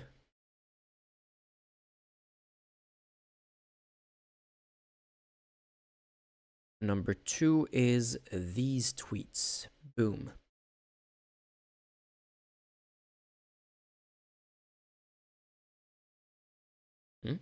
Okay. So,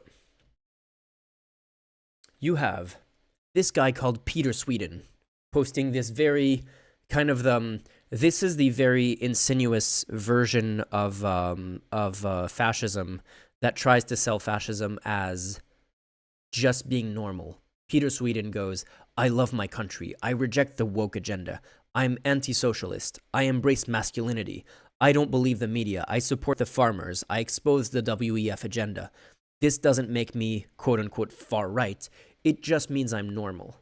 And Elon Musk, just like every single time he sees a normal fascist take, he goes, "Makes sense." Same guy. They could deposit money collected in Palestine. Hitler helped 60,000 Jews migrate to Palestine and settle there. I don't like fascism, but I think Hitler had some good points. I'm pretty certain that the Holocaust actually never happened. How is the Protocols of the Elders of Zion anti-Semitic? Is the Jews' own text... It's the Jews' own text on Jewish supremacy anti-Semitic. Just for reference, the Protocols of the Elders of Zion has been debunked as a fake document. It is not a real document by Jews. It is a Nazi document to make Jews look evil. And this guy's like, oh yeah, that's not anti-Semitic at all.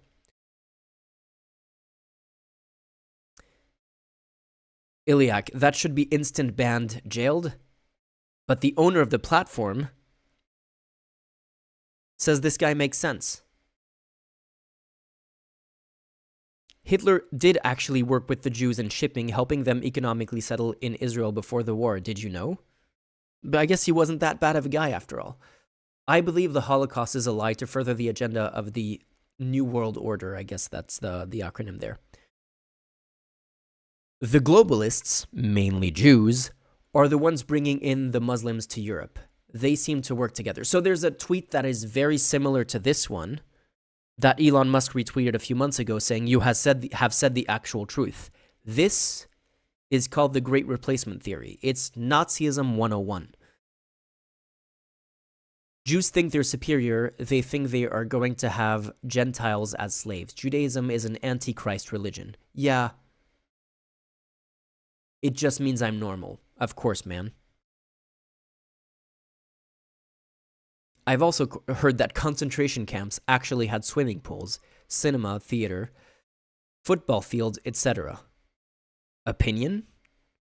Just asking questions, of course, you know? But yeah, this guy gets signal boosted by Elon Musk, who says, yeah, makes sense. That sounds about reasonable.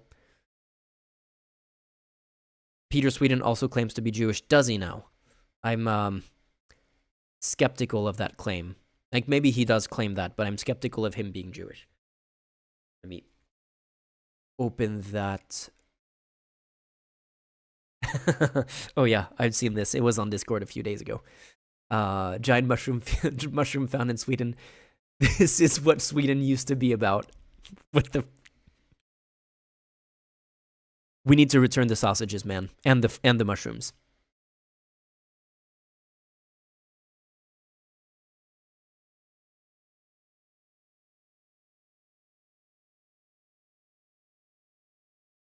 emotions, lies and misinformation, witch burnings, lynch mobs, blood libel charges with Man, that's a good photo.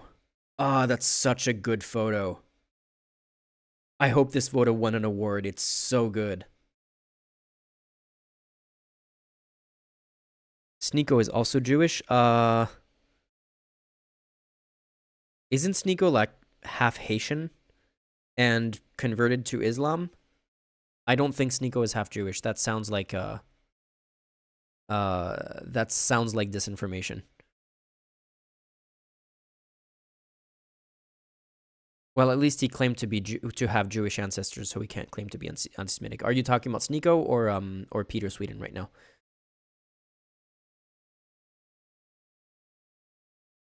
Peter Sweden, yikes. The worst part is that Swedes won't outright denounce this shit. I'm from Sweden myself. They might just laugh it off and dismiss it. Unfortunately, our second biggest party comes from these roots. I mean, there's literally a party that was founded by neo-Nazis in the Swedish government right now. I don't know if it's the same one that you're talking about, but yeah, no, definitely. Sweden is not looking too good right now. I thought Sneeko was Muslim. Sneeko converted to Islam partly because he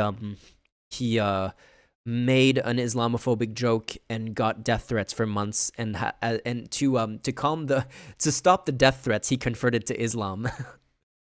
Basically, who made this photo? That's a really good question. I always try to include credit for photos that I use.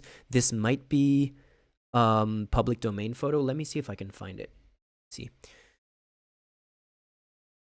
if I go to Wikimedia.com. No, it's not .com. So yeah, I'm gonna go here, January 6th.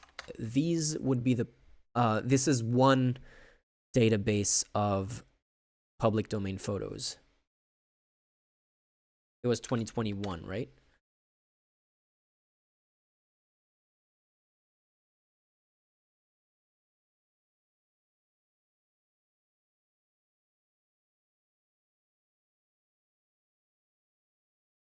It's also possible that they just bought the photo from, like, maybe it was on, because, like, Adam something has, like I said, 1.3 million subscribers, so he can afford to buy a photo from Shutterstock or any of the big photo agencies. Not Shutterstock. I mean, Shutterstock does have news photographers. What am I thinking of? What are the big photo agencies? News photo agency.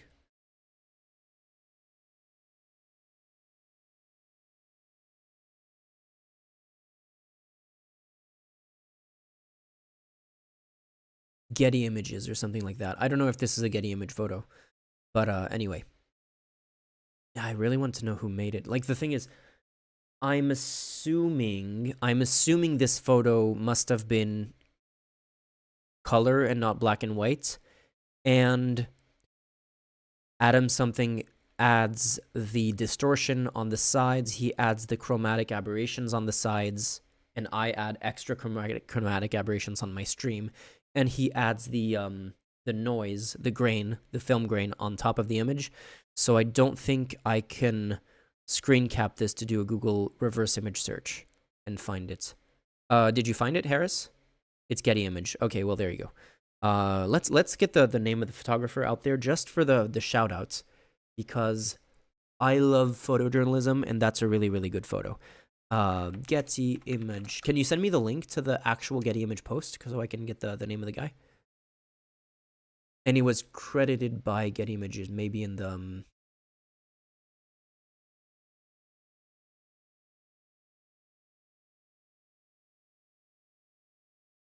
okay, so it wasn't credited to a specific photographer on the Getty Image website then.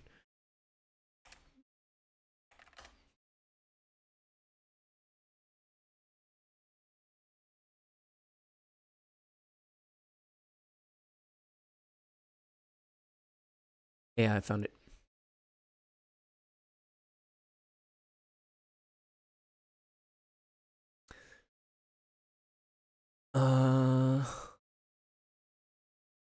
There's this one, BBC licensable.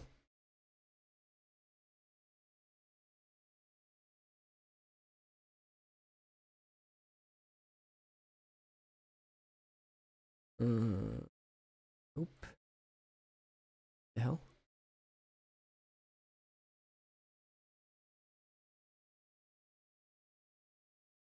First image search, Google.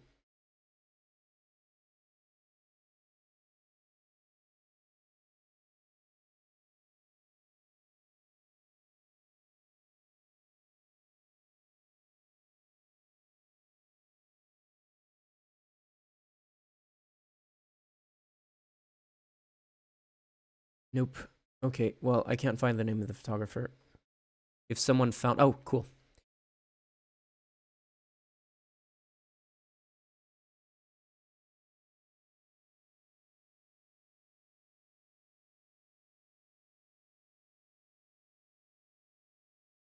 Okay.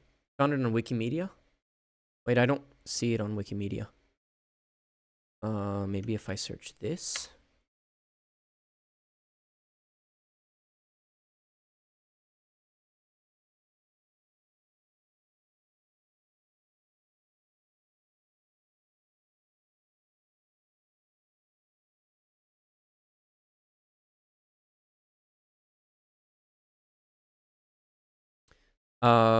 This is a different one. Can we see all of his posts here? Yeah, these are different photos. Anyway. Yeah, I don't think these are the same. This is the same photographer. But yeah, great shot. Like very like the shifting it to black and white just makes it so much more reminiscent of just photographs of important historical moments. With hecklers and mad prophets on every corner, further driving the crowds into a frenzy. And the owners of these private town squares make massive stacks of cash in the process. Except for Twitters. Elon Musk is perhaps the only large town square owner who isn't making money off it. A person of remarkably unimpressive intellect, Musk's ultimate mistake was to overstep the tolerance level of advertisers when he refused to do even nominal moderation on Twitter. According to the unspoken agreement between governments and social media owners, social media sites are allowed to host anything and everything with the exception of open Nazism and obviously illegal content. Musk permitted the former and mostly stopped enforcing the latter, thereby overstepping the world's most lenient and generous red line, forcing advertisers to leave in droves. Masterful gambit, sir. Musk did all this allegedly because he's a free speech absolutist. He's taking massive losses on Twitter, sure, but it's all worth it, the reasoning goes, because that's the price of protecting freedom of speech. Now, I don't think Elon Musk truly understands this concept. He's genuinely a very stupid person whose core values seem to shift based on how he feels at the moment. For example, this free speech absolutist had absolutely no issue with enforcing government censorship of Twitter accounts requested by India and Turkey, among others. Yeah, we talked about this before. He only has a problem with enforcing government censorship when it's left-wing governments censoring disinformation.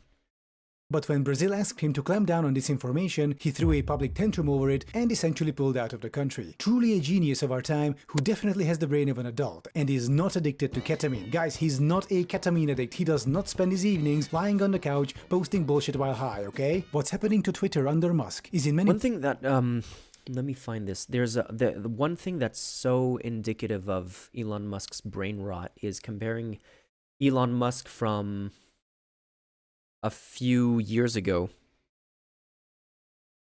back when he was still, like, back when he considered himself on the left.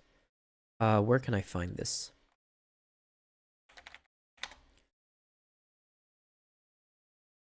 There was a time when Elon Musk described himself as a socialist. Can I find...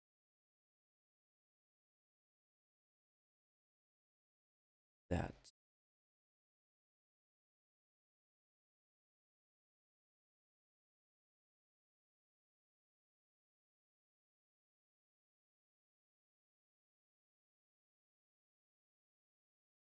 Man, this guy tweets a lot.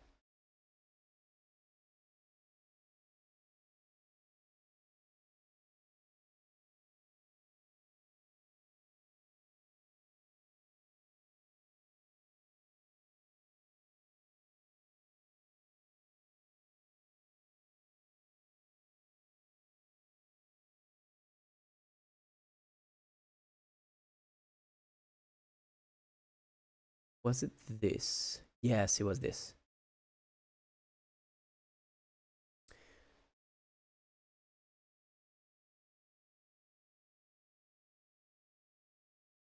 So, Ian Banks is an author that apparently Elon Musk like. If you must know, I'm a YouTube anarchist of the kind best described by Ian Banks.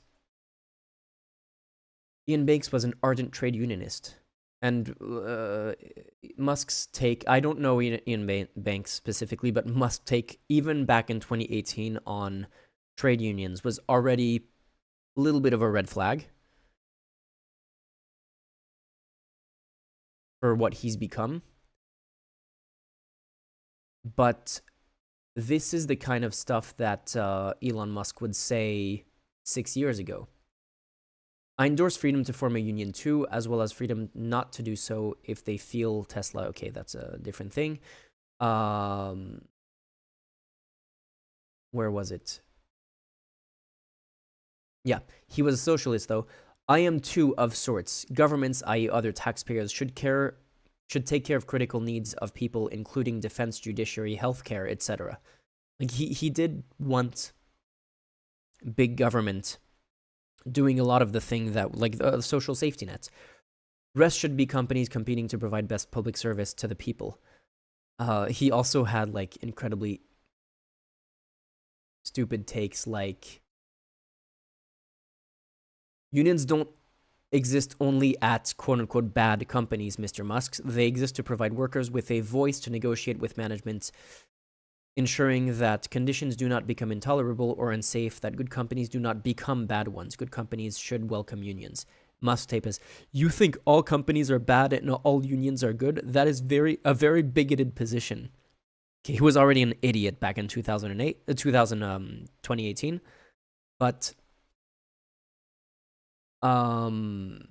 yeah, it's crazy to see the shift in discourse. There was another one where he was talking, maybe it was here. No, I can't find it. Maybe it wasn't a different tweet. Like he was also posting about how climate change was the biggest challenge that we were facing and we needed to do something about that. And now he's like talking to Donald Trump going, oh, well, climate change isn't that bad. We just need to limit carbon dioxide so that it doesn't become hard to breathe. Like, we just need to keep carbon dioxide in the atmosphere below the level at which it would physically become hard to breathe. That's his new take on climate change.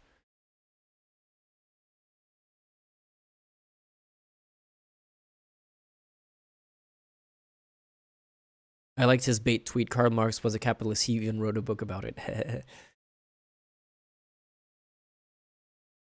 Yeah, I mean, arguably, with the take that we just saw, apart from the stupid unions take, but with the take that we just saw, the stuff that Elon Musk described in terms of like government should build a strong safety net was kind of a social democrat position, and now Elon Musk has lost his mind. Isn't Grimes a Marxist? I don't know enough about Grimes, and I honestly don't care about Grimes. I've seen cringe things from Grimes. I've seen fine things from Grimes. I don't care either way. I do like when she dunks on Elon Musk, but that's about it. In ways very educational for the rest of us. It shows us the logical conclusion of uncontrolled social media, of the proverbial town square. Instead of a bustling free marketplace of ideas, it's a den of hysteria, misinformation, and far-right propaganda. And we haven't even talked about malicious state actors. I used to strongly believe in this, like, free market of idea, free speech absolutism and all of that. And, yeah, it sucks. It sucks that it doesn't work that way. Like, I want to live in a world where the free market of idea is actually a good way to figure things out. But clearly what we're seeing right now is it's not that simple, unfortunately. And Trump used to believe in universal healthcare. I don't know what Trump used to believe in. I don't even know what Trump believes right now, other than he wants to get reelected. That's a whole other topic, though. What if a country, say a dictatorship with large petrochemical revenues, decides to purchase millions of bots or starts employing thousands of people to spread their propaganda across hundreds of thousands another thing to keep in mind with this, like, we've had this story in the news of specifically 6 right-wing YouTubers being paid hundreds of thousands of dollars by Russia. And it's kind of insane to think of the budget that they've invested in this. But if you think this is not the tip of the iceberg, if you think, oh, they only paid these 6 people and that's it, and they didn't pay anyone else, you are incredibly naive. Like, I already suspected before, every time I would see like a big Twitter account or something like that that was just suspiciously repeating every single pro-Russia talking point, I was already like, yeah, kind of weird. Now it's like, after seeing how brazenly they would just like shovel money at social media influencers to repeat their talking points, I'm sorry, I'm suspicious of everyone now. I'm literally suspicious of everyone. Qatar funneling $3 billion to U.S. universities. I don't know the details about that.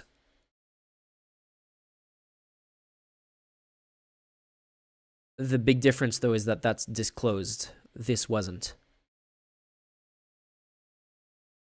Like, donors, billionaires, you know, donating to a university and they have a library built in their name, happens.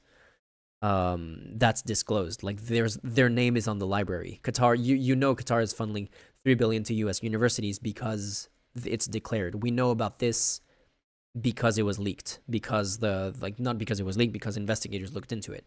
There was no big indictment against the Qatar funding because from an indictment, we know it because of disclosures. That's a huge difference.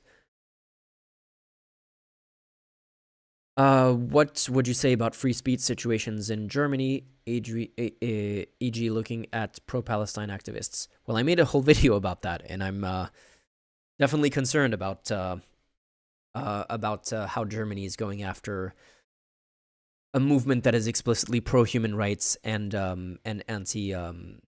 anti-genocide. Like, even if you think that the genocide accusations are wrong, the pro-Palestine movement in Germany is literally trying to stop hundreds of thousands of people, if not 2 million people, if you count the entire population of Gaza, from being killed. And they're being suppressed by the German government because they would rather prioritize their support for Israel over their concern about a potential genocide. And that's kind of fucked. George Soros has donated to leftist activists secretly. Yeah, find me the leftist activists who've received millions of dollars from George Soros.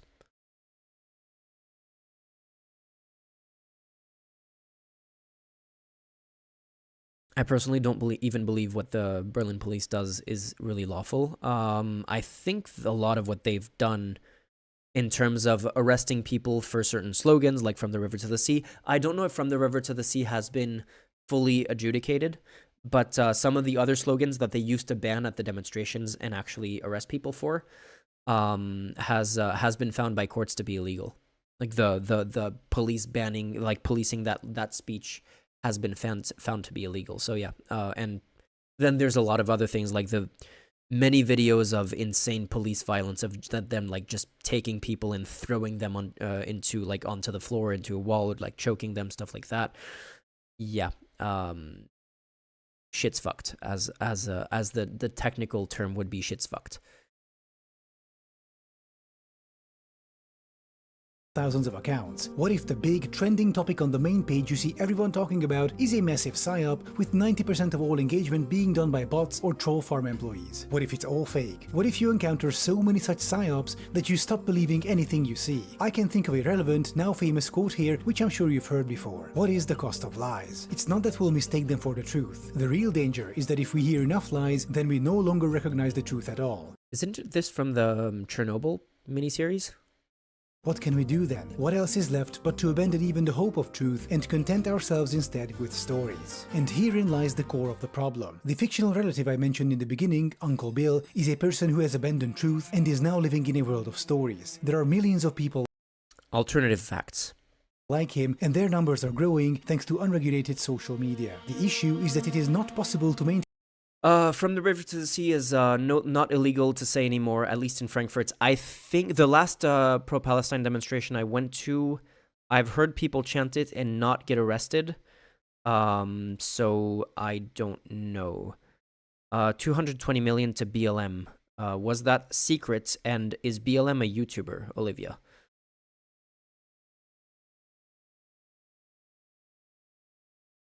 Let me just, for the sake of it, let me quickly fact check that. George Soros, 220 million BLM.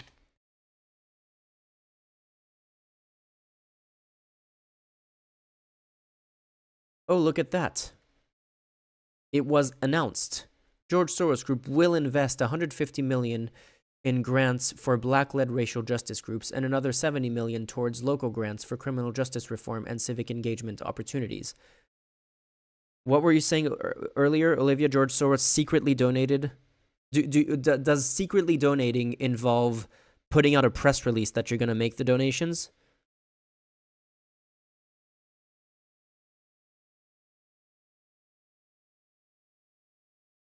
maintaining democracy with such people? How do you hold elections if, according to half your country's population, their side either wins or the election was stolen from them? How do you find common ground? How do you meet in the middle if they think your side are degenerate, Satanist pedophiles coming for their children and need to be destroyed? You can't and you won't. And once the number of people detached from reality reaches a critical mass, democracy simply stops functioning. If two sides of the political spectrum cannot even agree on what reality they occupy, that's how you end up with countries like Belgium.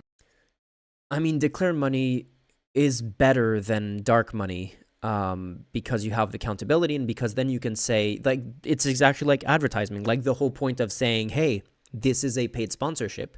Hey, these people funded this this video. These people sponsored this video, which is why I'm telling you to go buy this specific type of razors to shave your balls. And I'm not just like spontaneously recommending the ball shaving razors. Like that, those are different things. If you're funding,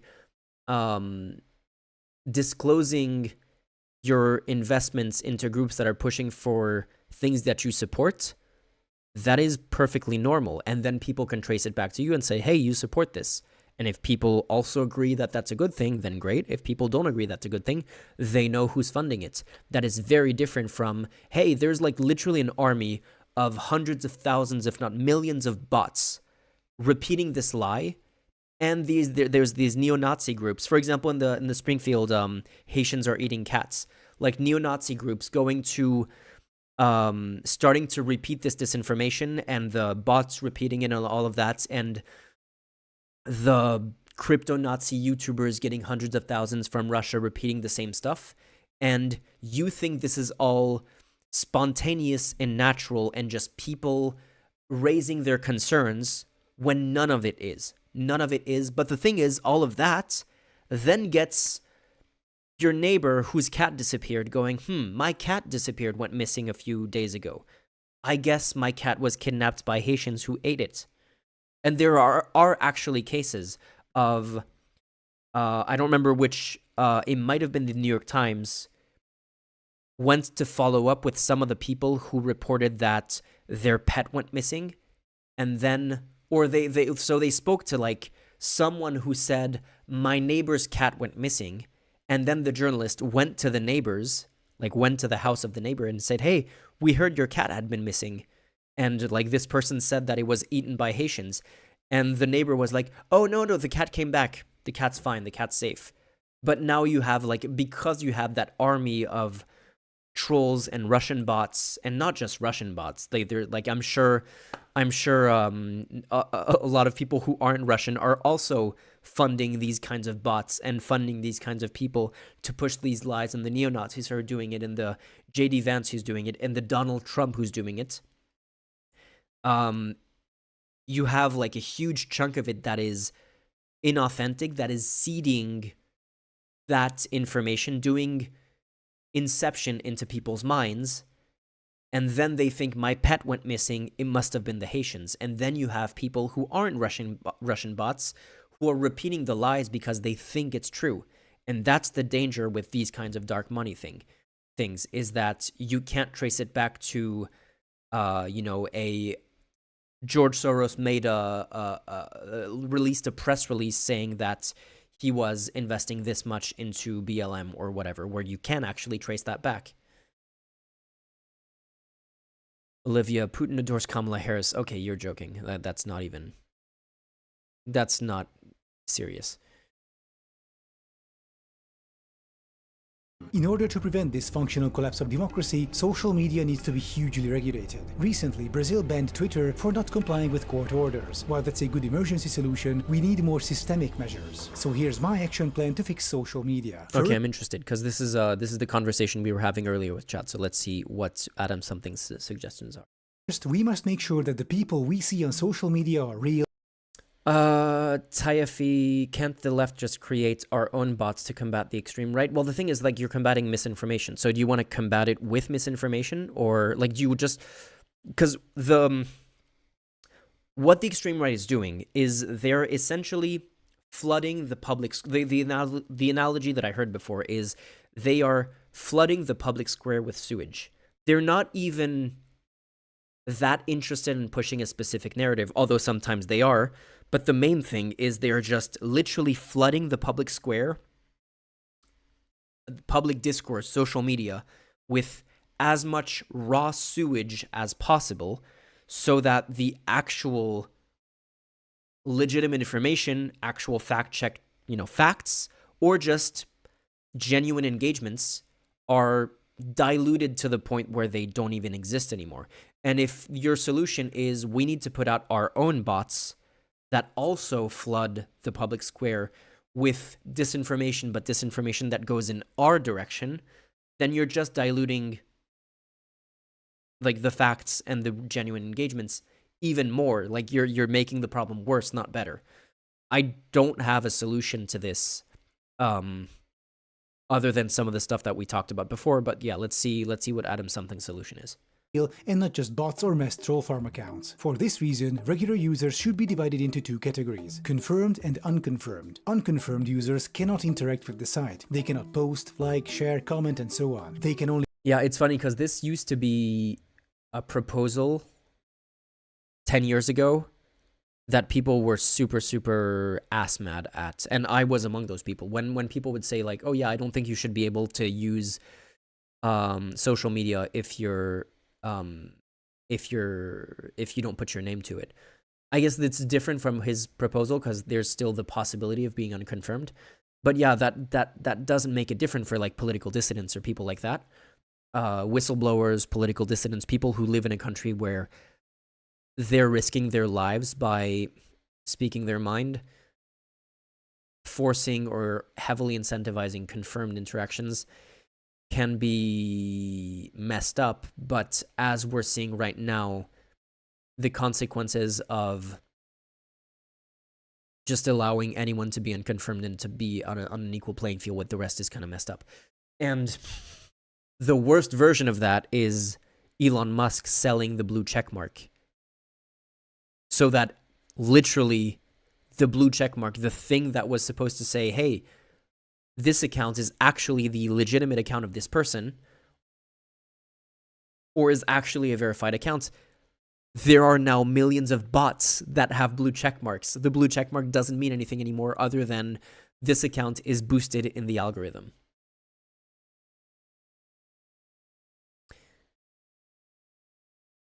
You kind of do that in the Discord. Like I have to connect my phone, which is the reason why I'm not on there.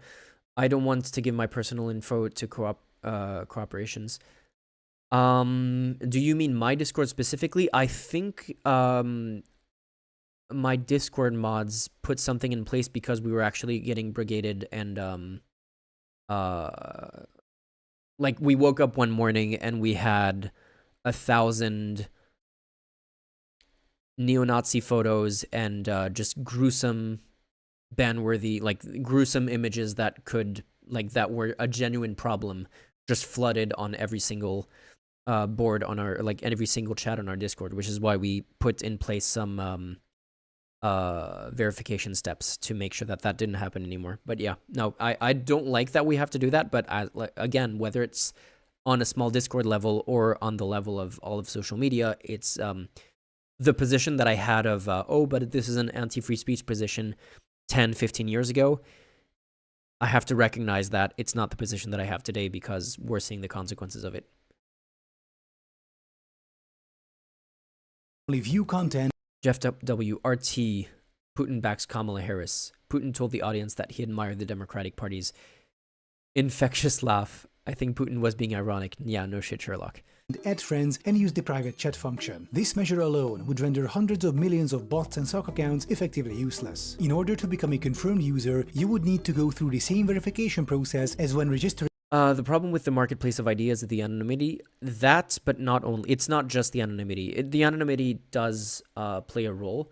But if humans were like perfectly rational machines, they're the marketplace of ideas would be a good idea. The problem is that we're just not. And we tend to fall prey to very easy mental traps. There's a ton of just loopholes in our brains that people are able to exploit, and some people are able to do a very good job at exploiting it. And if everyone was just being honest and genuine and all of that, even anonymous accounts were just being honest and genuine, but like you can be a named confirmed account and still use psychological manipulation and dishonest tactics. That doesn't completely solve the problem. It's part of a solution, but it's not a solution on its own. For an online-only bank. No, Olivia, he doesn't want Kamala to win. Like the evidence of Russia's support for Putin is overwhelming and undeniable. You just fell for the most laughable, ridiculous misinformation on the planet. You submit photos of your ID, you record yourself holding up your ID next to your head, turning left and right, and so on. Once it's confirmed that it is indeed you registering, your account becomes confirmed, enabling you to access all features. Your full legal name is displayed at all times, and you bear legal responsibility for what's getting posted by your account. With this arrangement, we'll have cut down online abuse, harassment, and threats by approximately 90%. If you harass, abuse, or threaten someone on the online town square, there will be immediate legal consequences, just like if you do the same thing on the real-life town square. Social media pages should also get a rework. First off, every page must clearly display its legal owners and which country they are operating from. Above 10,000 followers, the owners of the page must publish their tax returns to make sure they aren't getting funded from abroad and or by dodgy organizations. Yeesh. I don't disagree with this, but yeah, that's a lot. If a page or personal account repeatedly posts confirmed misinformation, their posting privilege... Like publicly posting your tax returns. Is it workable? I don't know. Having to disclose funding, yes, and having to do that through tax returns, yes. But like, do you want your your full tax returns to be completely publicly available? Not sure that's a workable solution. Especially, did he say over 10,000 followers?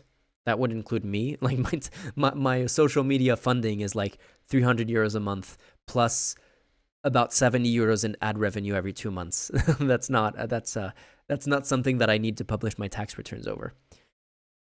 Get revoked. I would also disable most share functions. The most I would have is to share content posted by people on your friend list only visible to the people on your friend list. Each post could only be shared once. After you share it, your friends will get to see it, but nobody else will be able to share it further unless they manually copy it and repost it themselves. See, this is what I mean by what I was talking about earlier about design features that would maybe be better, like healthier for society.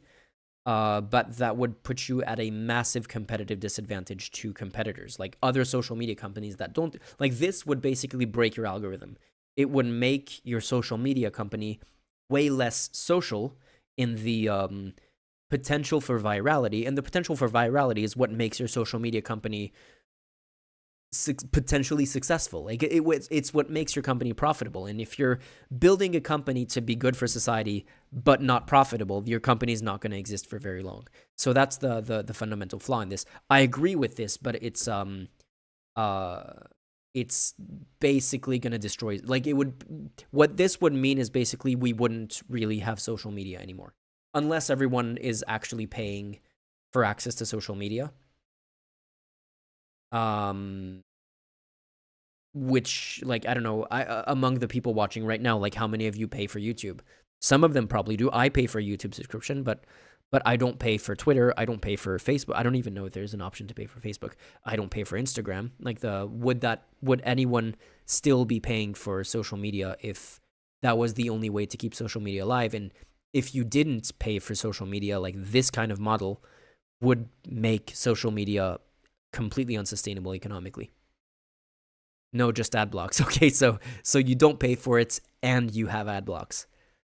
The idea here is that Uncle Bill and people like him will generally be too lazy to manually repost anti-vaxxer content, white nationalist memes, hoaxes, and so on. In general, your social media activity would only be visible to people on your friend list. There would be no option to set your activity to public. These measures serve to clamp down on the unrestricted spread of misinformation and to restore the original function of social media, to connect with your friends online. I would also establish a certified news organization category, meaning social media pages cannot post news articles unless they can prove they have a real-life press accreditation. Even then, they could only post articles written by them. This is to clamp down on so-called citizen journalists who somehow always end up being Russian propagandists or I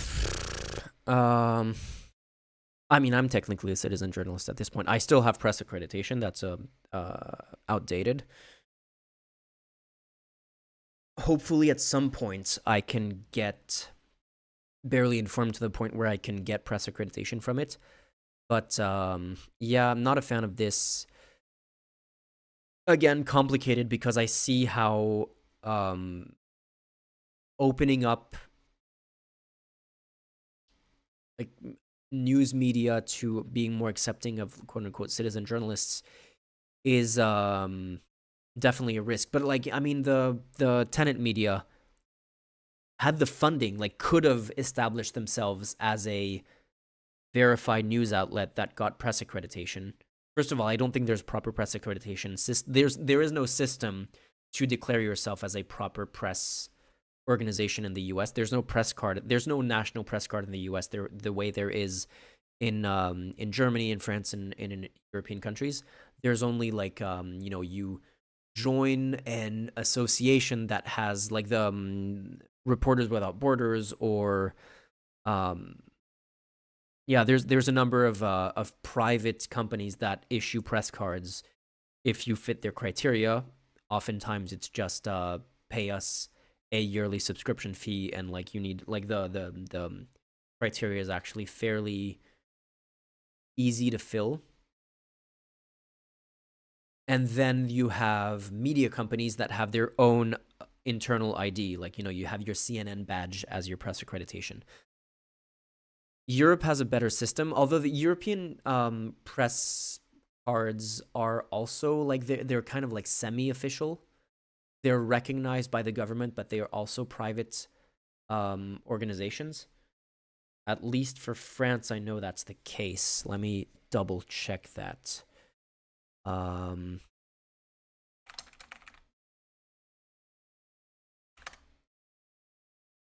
me see. French press card is... Oh, no, it actually maybe is actually an official press card. Oh, no, it's this. Okay, so it's... Get the... Open in new tab. Boom. This is the press card. So it's the CCIJP.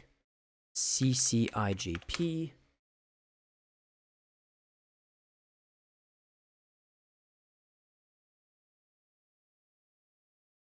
Yeah, there you go. Okay, so it is an official government thing. My bad. So it is not a private thing. It's an official government commission composed of 30 reliable personality. Okay. So yeah, there is an official government press card in France. My bad. Good thing that I double checked that. And the German press card is also an official government thing as far as I know. But there you can also get like a private press card that's less recognized, but that still works as press accreditation. Generally speaking, the thing is, I think you can legitimately be skeptical of big establishment media in large part because of their big conflict of interest with the kind of funding that they get. So that's an issue too. Huge corporate funding that pushes, like Fox News is a verified news media outlet. I'm pretty sure OAN is as well. Like Fox News would absolutely qualify for a press card in Europe, for you to be able to get a press card if you were a Fox News employee in Europe. Are they better than, say, Vox or, say, the Young Turks or any other kind of alternative media? I don't know. I'm in favor of more of opening up press credentials and press recognition in terms of the rights that you have when you are an official journalist, access to things. I mean, TYT isn't perfect, but like Fox News isn't any better than TYT in a lot of ways. There's a lot of legitimate criticism you can make of TYT. There's a lot more that you can make of Fox News. In part, the Dominion lawsuit, where all of the Fox News people were behind the scenes going, yeah, we know that we're lying, but we're lying because it's good for our shareholders. Jeff Bezos owning the Washington Post is another issue. The Intercept was initially funded by, who was it? The Intercept.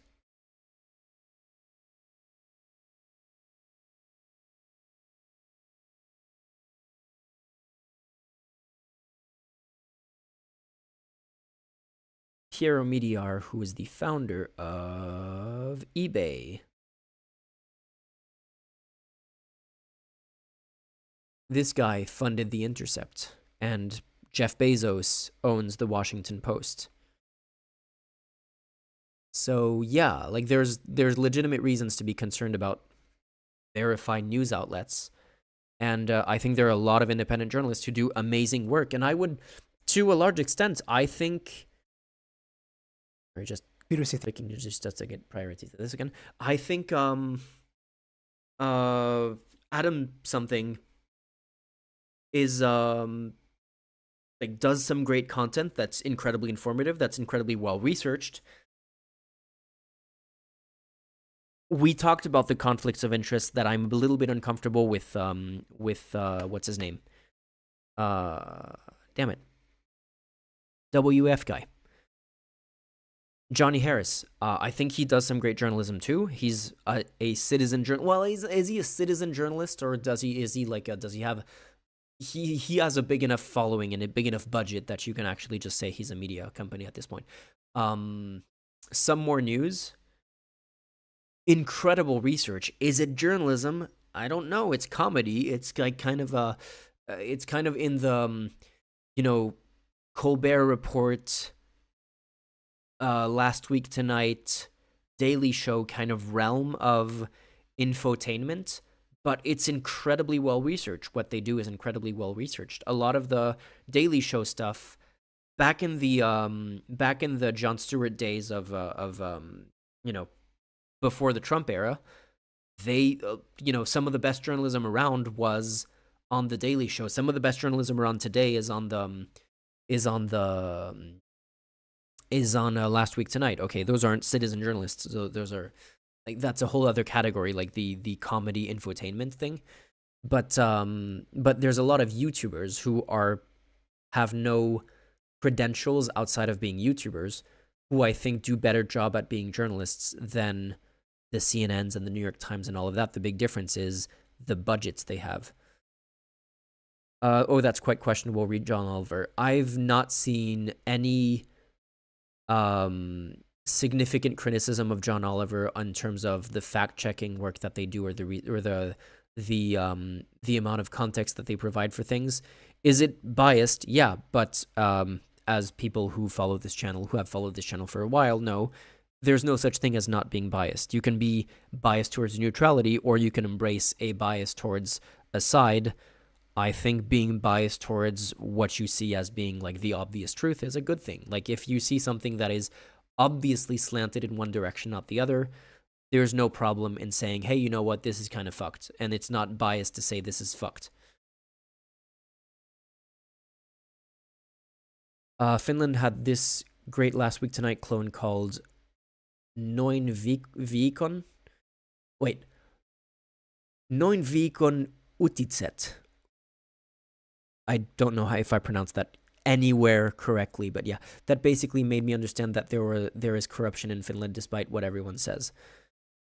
Yeah, a lot of the when you step out of traditional media, there's so much room that you have for communicating ideas in a better way than what I call like the eat your vegetables. Like the extreme example of the eat your vegetables journalism to me is something like the BBC, where they go out of their way to be boring in order to look unbiased when they're just massively biased in favor of the established, like the current order of the status quo, of the establishment, the current order of things.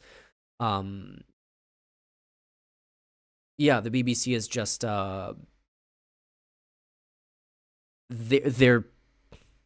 they're valuable. It's good that they exist. They have the budget to gather a lot of information and put it out there for other journalists to use to as a resource.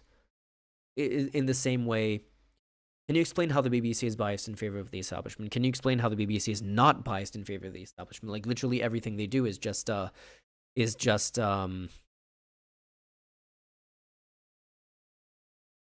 maintaining the status quo. I think individual BBC journalists can be great, but the overall thing of the BBC is maintain things the way they are. Don't challenge. Don't push things too hard. When they push things,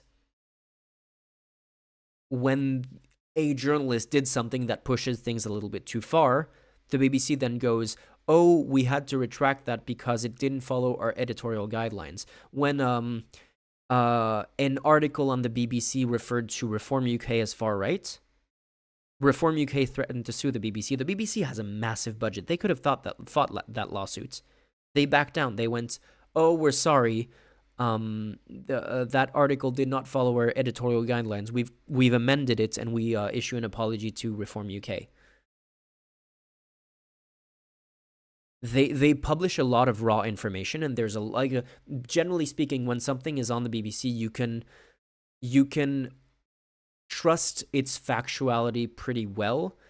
But when it comes to actually understanding things outside of having raw information, is Reform UK really far right? Reform UK was one of the biggest pushers of the race riots that happened a few weeks ago, that were literally just pogroms in the UK. Yes, that is far right. Wanting to do mass deportations of foreigners, or at the very least, just what was the point that I was hearing them, that they want to just not renew visas? That wasn't coming from Reform UK, but that's like the pogroms and the race riots from a few weeks ago were massively encouraged and pushed by Reform UK, mainly with stuff like just asking questions, or with these are legitimate concerned by legitimate people, and the legitimate people were most probably a lot of Russian bots as well, but also a bunch of neo-Nazis and people like that. When the initial knife attack happened, and they immediately attacked a mosque, and they immediately attacked hotels that housed asylum seekers, when the attacker was neither a Muslim nor an asylum seeker. And Reform UK was like, "Oh yeah, these are just regular people who have legitimate concerns." Yes, like those kinds of people who tailor their message to be like within the law, but also validate far right talking points, are far right. Theorists, usually both. And now comes the most important part, the decorporatization of social media. Basically, social media sites would become a functional, lightweight site like Wikipedia with a strong community notes feature. We can also tack on a forum to it for good measure with the same content rules. Such a social media site should also be hosted on publicly owned servers. It would also be non-profit and free of automatic ads. Funding could be done the way many European countries fund their public media, by having each household pay $5 to $10 per month to directly fund public media. This would help. Okay, this solves the issue that I was talking about before of having it be profitable. Yeah, if it's publicly funded, that's a different situation. Let me think. What are the problems? Some of the problems are that, for example, the only people left on Facebook are boomers. and like young people under, I don't even know if anyone under 25 is on Facebook. They moved to, you know, for a while it was Snapchat, for a while it was like, I guess Instagram is still big. And so having the one, I mean, it kind of feels like a very, like, you know, stereotypically USSR style communist. Like in Soviet Russia, the government makes your social media. Like, who would sign up to the government run social media company where your parents are when you want to be an edgy teenager who's not friends with your parents? And does the government have to fund all of the different kinds of social media that, you know, the young people go to this one and the older people go to this one, and then when the young people become old and the new hip social media gets out of fashion, then they have to fund a new one for the new young people. I don't know. Like, again, this is another thing that if this happened, it would probably just be the end of social media, which maybe that wouldn't be a bad thing. Maybe that wouldn't necessarily be a bad thing. The other thing is, like, how do you define social media? Is YouTube social media? There's a lot of social media features on YouTube. Is it social media in the same way that Twitter and Facebook is? It's kind of hybrid. It's kind of in between.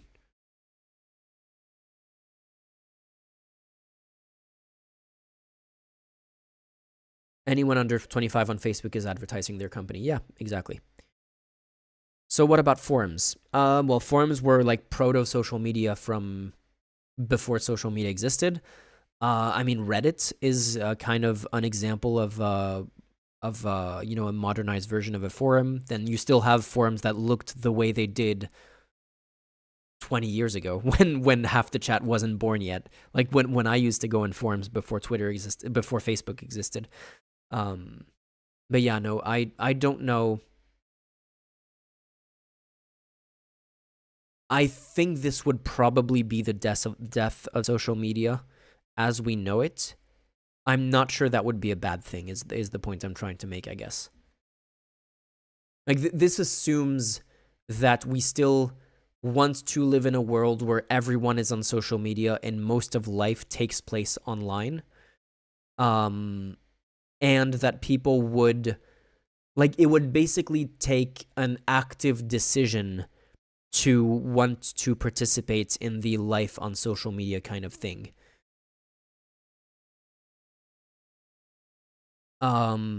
Whereas if you just had a government-run, eat your vegetables kind of social media, that was incredibly boring and that didn't have an engaging algorithm, which would be a lot better in a lot of ways, what you would just probably get is people wouldn't take place in social media, and they would start to go out to kick a ball in the streets with their friend, or to ride their bikes around the block, or, you know, to play with sticks or whatever. Maybe that would be a better world. I don't know.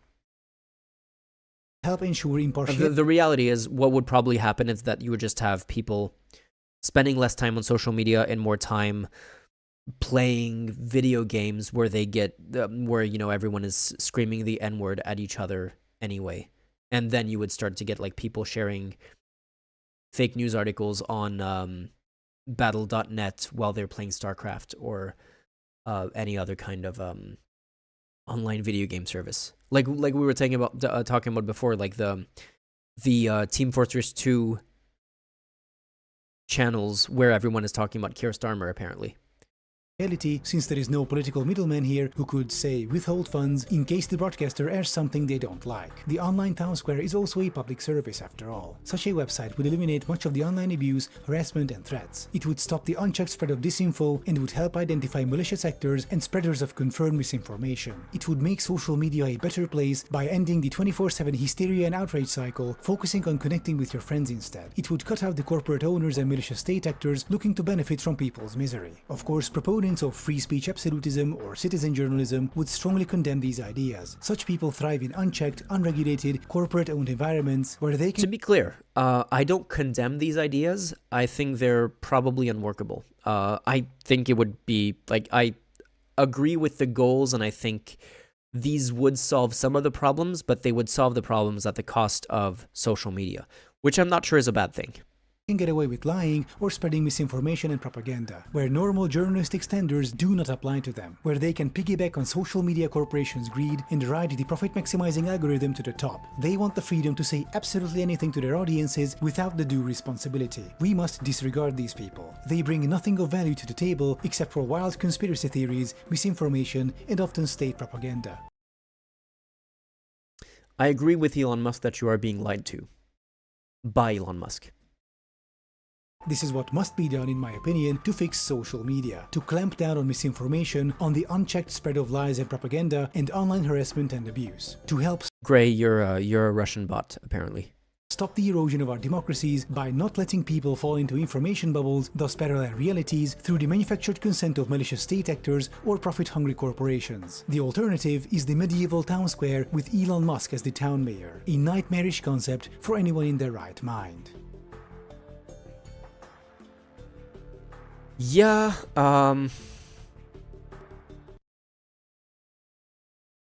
good video overall. I don't like how he integrated the sponsor into the video. That's a whole other topic. And the conclusions, like the recommendations, I don't think they're a solution. I don't think they actually solve anything. I don't think yeah, I've already said what I think of what the solutions would basically be as the end of social media. Again, not sure how much of a bad thing that is. And the reality is what it would just result in is, you know, young people wouldn't go on the government-funded social media. They would just go on a Discord channel. Is Discord a social media? Kind of, but it's not like a website. Like it's a live chat thing that, you know, it's different from social media, but it has a lot of the same dynamics, and you can have a lot of people who get radicalized on Discord. You can have a lot of people who get radicalized on Telegram groups. You can have a lot of people get radicalized on Team Fortress 2 things that talk about politics occasionally. It's complicated. It's not as simple as just, but if the government did it, it would be good. And I like Adam Something's videos a lot. I don't think his thinking is as simplistic as, but if the government did it, it would be good.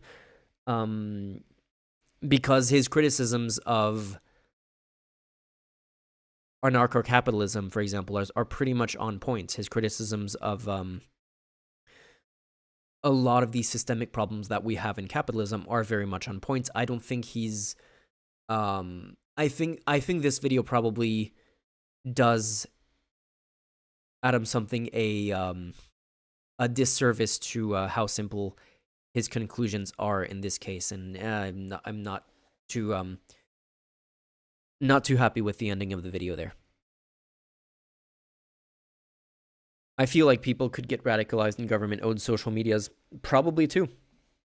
And what happens when the government-owned social media is run by a far-right government?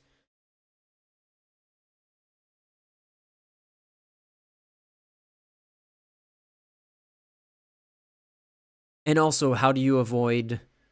Like, does that mean that you have the French-funded social media that only French people can use, and the US-funded social media that only Americans can use, and the German-funded social media that only German people can use? And what kind of communication is there between those people? Like, I don't... Is there, like, social media companies that are multinational that get government funding to help them be operational the way, like, Wikipedia does? I don't know. It's like, imagine if all of social media was like Wikipedia. How like imagine like social media but run through the Wikipedia UI. I don't know how that would work.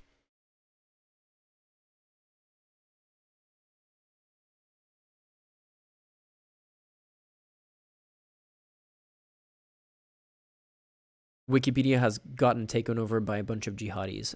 Okay, Liak.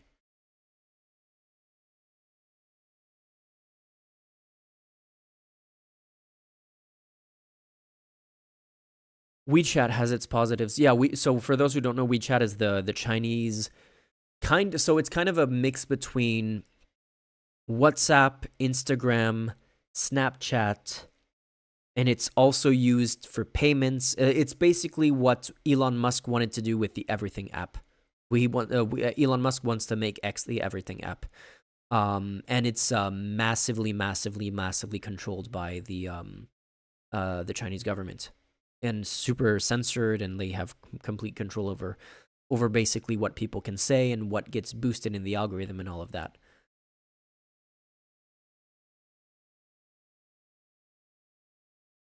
Yeah, exactly, Jem. Like, apparently Wikipedia has been taken over by jihadis because they call Zionism colonialist.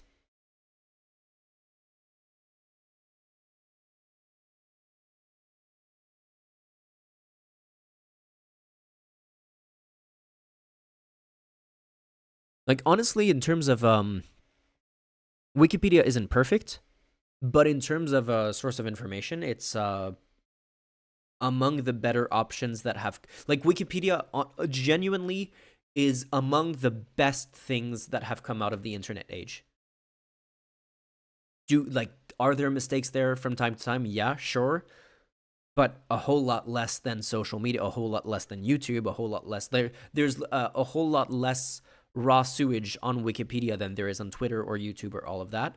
I think Wikipedia is possibly like the crown jewel of the achievements of the internet age, which is maybe an indictment of the internet age. But I think, I think Wikipedia is pretty awesome. And I think if we could have more stuff like Wikipedia, that would be great. I don't know if the Wikipediaization of social media is a solution to those problems, though. Anyway, I'm gonna make myself another coffee, and I'll be back for other topics. I'll be right back. Let me write something down.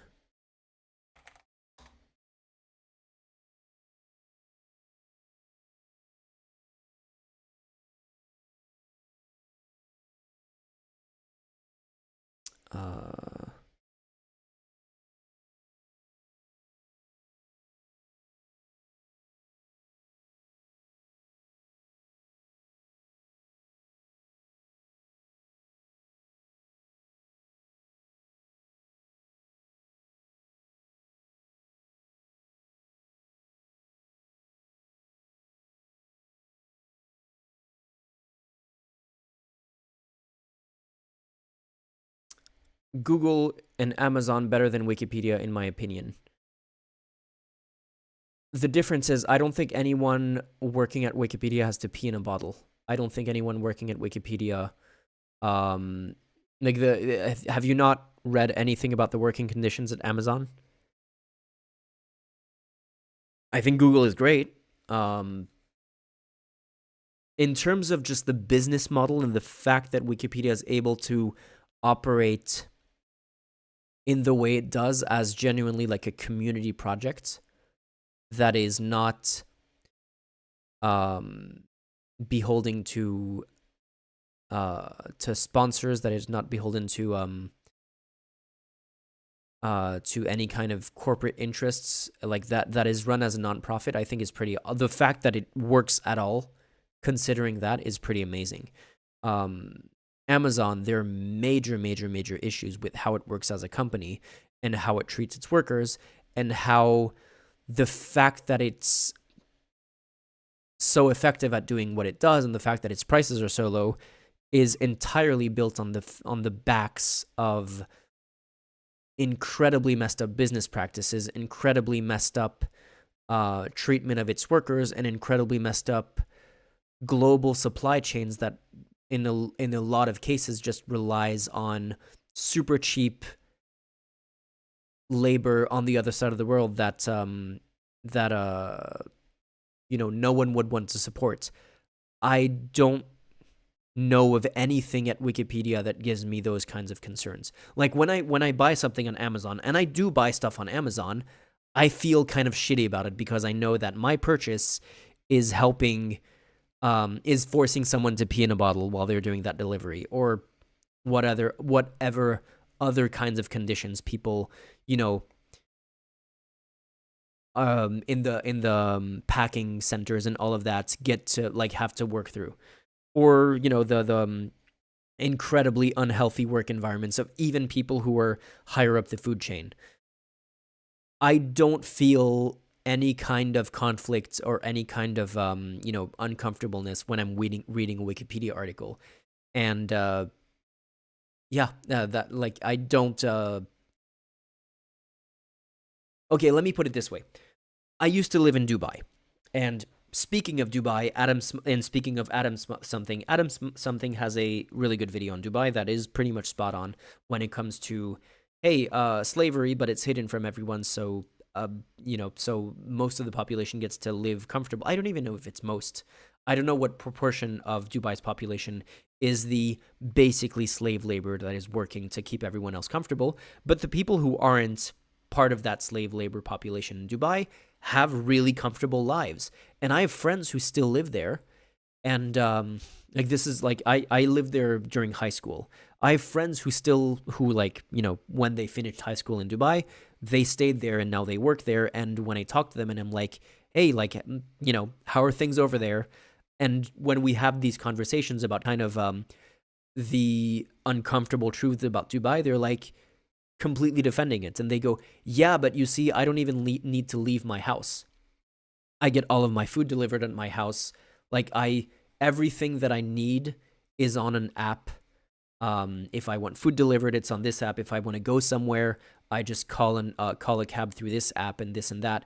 And they don't realize that literally the app isn't delivering the food. It's a incredibly underpaid person who's struggling to survive, who's delivering the food, not the app itself. My uncle, who's a photographer, worked in Dubai for a few months, and as a freelance photographer, not making a lot of money, he lived in a house that didn't have air conditioning in Dubai, in 50 degrees Celsius Dubai. I don't know how many people of the basically slave labor live in dorms that basically don't have air conditioning, that basically don't have decent conditions for human beings. And that's essentially what you have when you buy anything on Amazon. A lot of the same conditions apply there. Basically anything that comes from the global supply chain of, Bangladeshi people making the food that the clothes that you buy at H&M or whatever, you are basically incentivizing and subsidizing slave labor when you buy clothes like that. But on the other hand, who's going to buy designer clothes that's made in the US or made in whatever country you live in? Ain't nobody got money for that. Darth Revan, are you from Bangladesh? Are you the one making my clothes? Like, yeah, it's the famous no ethical consumption under capitalism. It's literally either you're super rich and you can afford to buy stuff that doesn't rely on slave labor. And let's be honest, the people who are super rich probably do more to subsidize slave labor than I do when I occasionally buy something at H&M, or I occasionally buy something on Amazon. But these are fucked up things. Dubai is a specific example because it's all kind of localized. It's like in the same city where you have the insanely rich 0.01% of the people who are living a super comfortable life on the back of the slave labor that is delivering their food and wiping their ass and doing all of the things that rich people don't want to do. And that slave labor is basically invisible, even though it also lives in Dubai in the same city as the people who are super rich. But we all live in Dubai. We're all doing that. It's just that when I'm doing that, when I'm buying something on Amazon that is coming from China or India or Bangladesh or whatever, it's further away than it is in Dubai. If you're super rich, why would you want to live in Dubai? I mean, there are nice things in Dubai. I Yeah, my dad used to work in the oil industry, so I did part of my high school there. Um and yeah, no, like it's actually kind of insane to look at photos of Dubai today compared to what it looked like when I lived there. Because when I lived there, it was like until 2007, and we already thought, oh wow, city is so like big. And but like you look at photos of Dubai from 2007 and today, it's kind of crazy. Dubai 2007. Jesus, is this actually Dubai 2007? That's insane. There's no way this is real. Yeah, like give me a sec.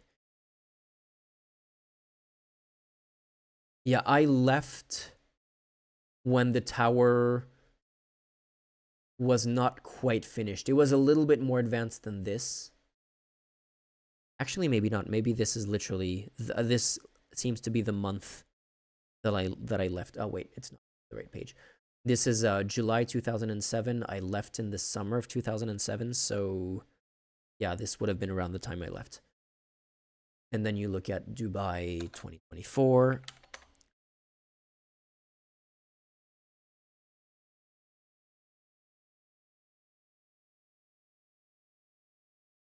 Can't find the like really insane reason. I guess this an imaging tab.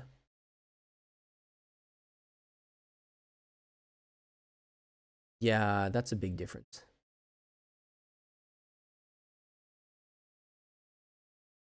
Did they install a sewage system on that giant piece of junk yet? Not sure.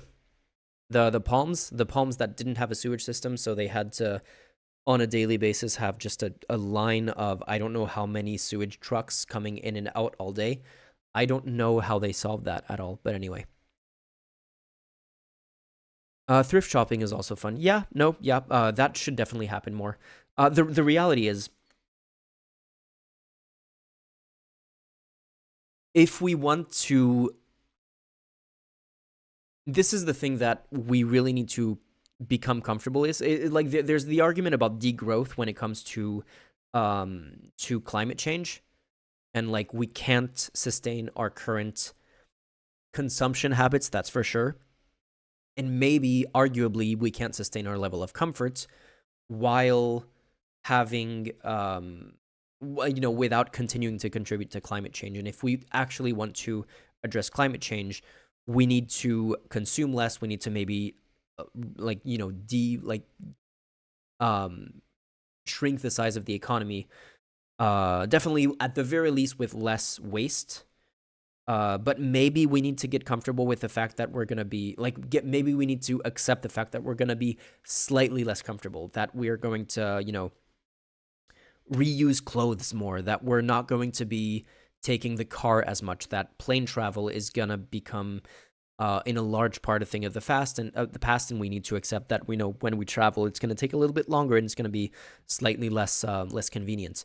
But the other thing that we need to accept, if we want a more equitable world where the people in the West don't rely on slave labor on the other side of the world that's kind of hidden away from their view, is if we want those countries to have democratic governments that start to implement decent working conditions for the workers and decent regulations, like safety regulations in terms of like not having 200 people working in a tiny building in a sweatshop, and if that building catches fire, everyone dies in it, like has happened multiple times in the last few years in Bangladesh, or stuff like that. And if we want those people to be paid decently, work decent working hours, have a decent social safety net, all of those things, a lot of our products in the West are going to get a lot more expensive. And it's not like, well, we're going to make so much more money so we can afford those. No. If people on the other side of the world have better working conditions and have better living conditions, the products that they make are comparatively going to be more expensive for us as well. And we are going to have to accept that our paychecks are not going to be able to afford us the same things as we have today. Now, the counterbalancing thing to that I would hope would happen at the same time is that we would have a better distribution of resources, distribution of wealth in the West as well, where we don't have these massively, insanely wealthy people who basically hoard all of the wealth, and a lot of people, even in the West, who, when I say, hey, you're going to be a little bit less comfortable, they go, hey, fuck you, I can barely afford to live right now. I can barely afford to live right now. I'm only living thanks to the German social safety net at the moment. Like literally right now, my income is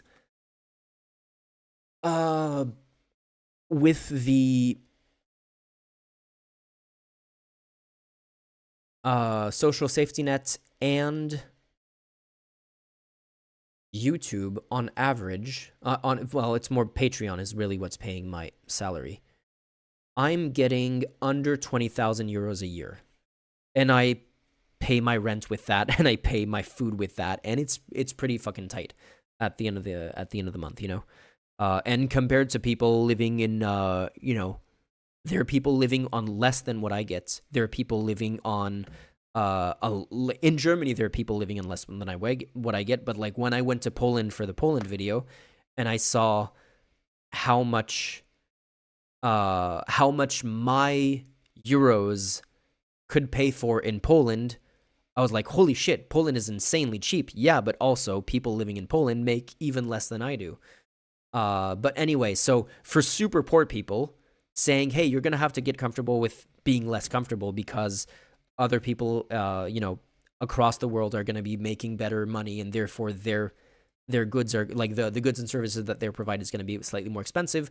I would also hope that we would have a better system that would raise the floor for poor people. That's, you know, the ceiling is lower because we tax the rich more, and the floor is higher so that the poor people aren't that much less comfortable. Like, but the middle class definitely needs to be okay with, and definitely the upper class need to be okay with being a lot less comfortable if we want to live in a civilized world that actually has decent living conditions for as many people as possible. I don't know if we're going to get there anywhere near my lifetime. I don't even know if that's feasible in the current state of affairs with you know, this global capitalism thing. Citrus Boy, actual delusional take. I'm not sure what that was in reference to. John Smith makes a company. That company goes bananas. John Smith is a gigabillionaire in paper. Those massively, insanely wealthy people are wealthy on paper, though. That's just not right.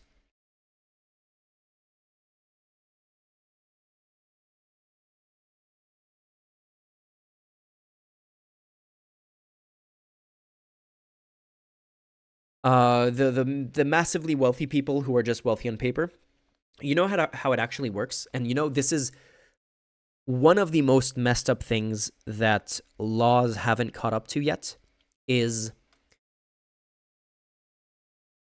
let me do another pirate software impression.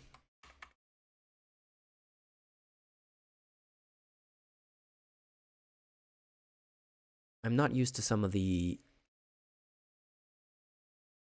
AI updates to Photoshop, so every time I want to delete something, it asks me if I want to delete it using AI instead of just delete it by making it black. Anyway, so how would I even visualize this?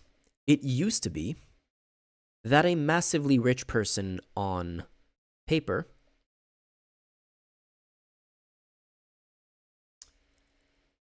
it used to be that they would just have a bunch of stacks of dollar bills, and then they would take that to the bank, and they would have a lot of dollar bills.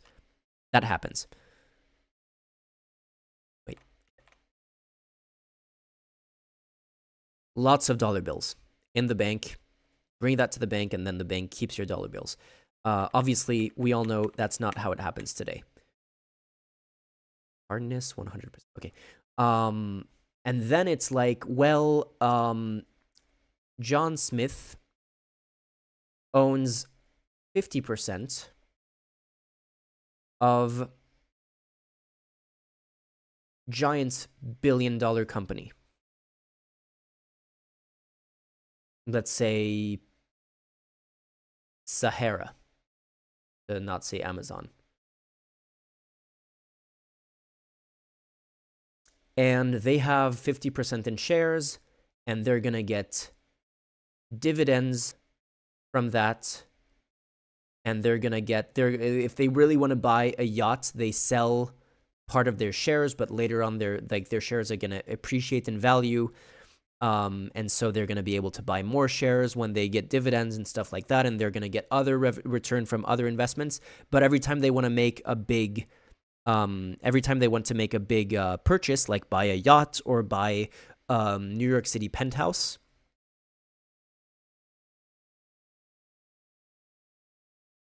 let me just clean this arrow up a little bit. Every time they want to buy a yacht or a New York City penthouse, they have to sell part of their shares. And now they have, I don't know, this.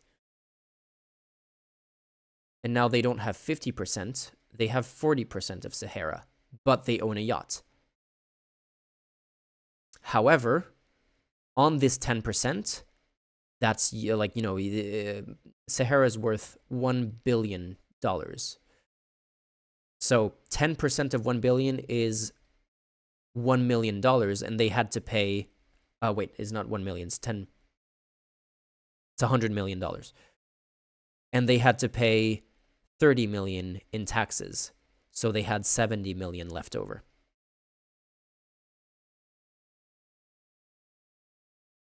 This is the old model of being mega rich. You buy a yacht, you have to do this until you sell part of your stock portfolio. You don't pay taxes on this. But once you want to use part of this money, you have to sell, and then you pay the taxes. And that's how the government recouped, that's how the government funded, was able to redistribute part of this mega wealthy, rich on paper thing. What happens today is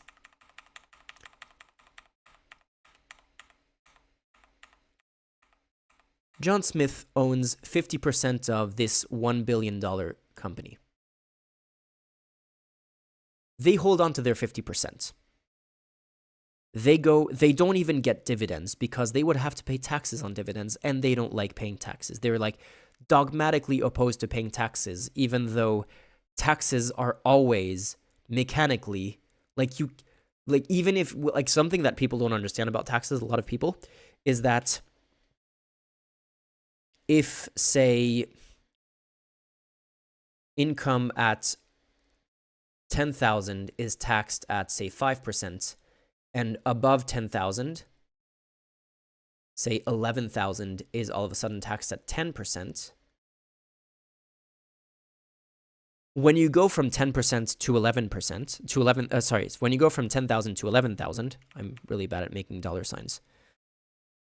You don't all of a sudden get taxed 10% on all of your 11,000, including this. You only get taxed 10% on 1,000, and you get taxed 5% on the previous 10,000.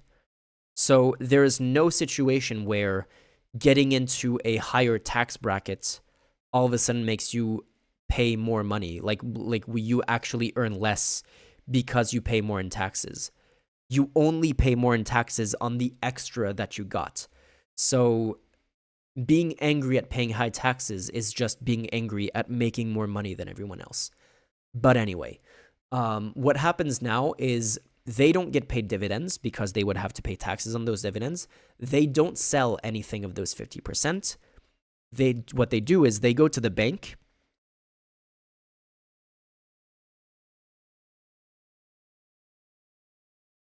and they say, hey, I have 50% of a $1 billion company. Can you loan me $100 million so I can buy a yacht?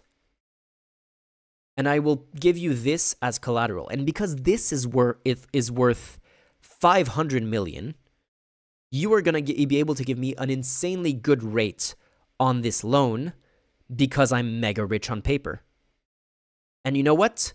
Loans are not taxable. So you don't get taxed on selling any of this because you're not selling it. And you don't get taxed on a loan because you don't get taxed on debt.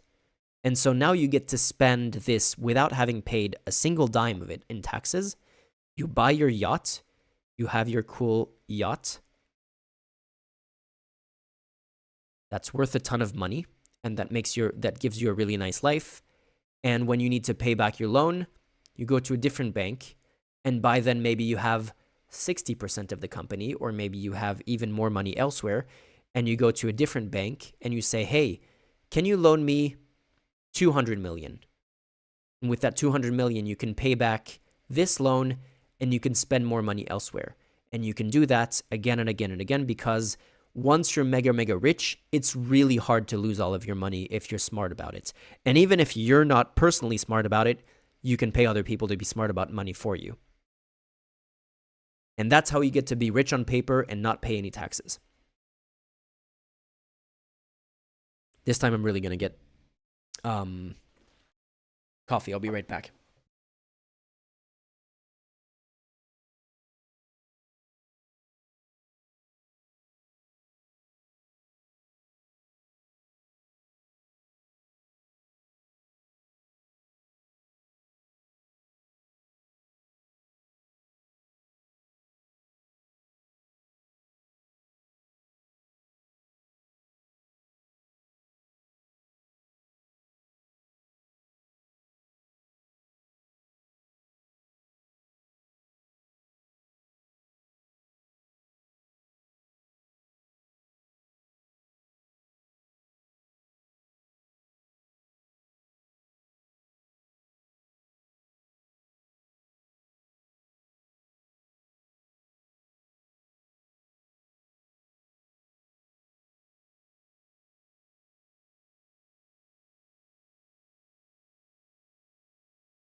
Cat went in to say hi.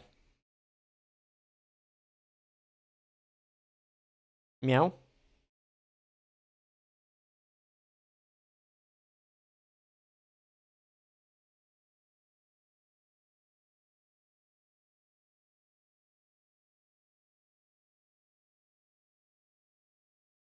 By the way, there's an easy solution to this problem that we were talking about. There's a very easy solution to this that laws definitely need to catch up to. The problem is the people making the laws are people who get money from the people who own this kind of who operate this, who benefit from the system.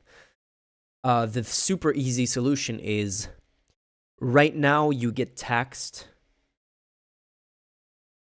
when you sell any of this. If you sell this, you have to pay taxes. The solution is if you are using this to get a loan from a bank, you're using this as collateral to get a loan, you should pay taxes on the entirety of what you're getting the loan on. Like the idea of unrealized gains not being taxes when you're using your unrealized gains to actually get money is obviously not a good solution. So yeah, if you are getting a loan based on your ownership of this, now this gain should be considered realized, and you should be getting taxed on this as if it was a realized gain. And that would completely get rid of this entire messed up incentive right here.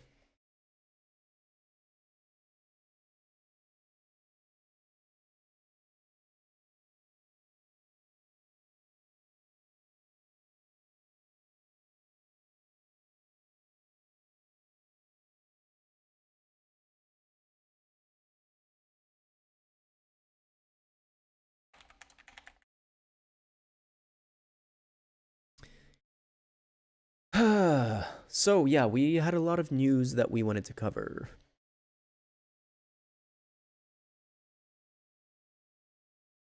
Quiet chat today. Is it one of those sleepy days?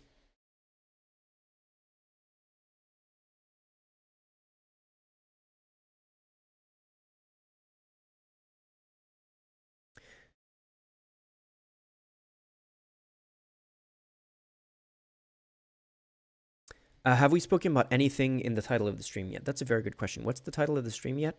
Again? Edit settings. Wait, what?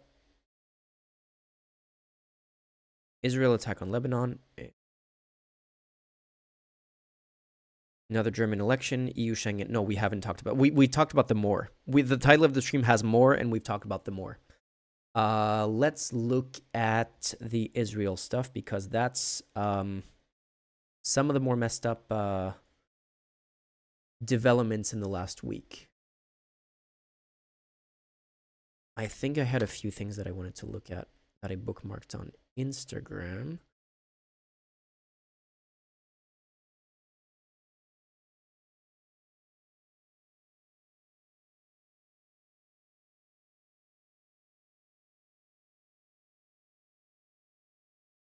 Give me a second.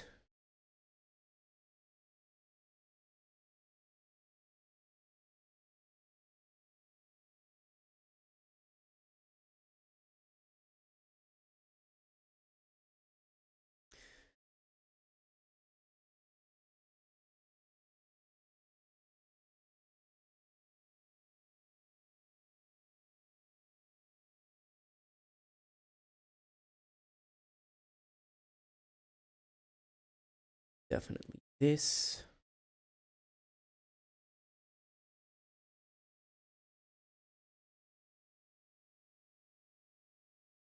Iliak.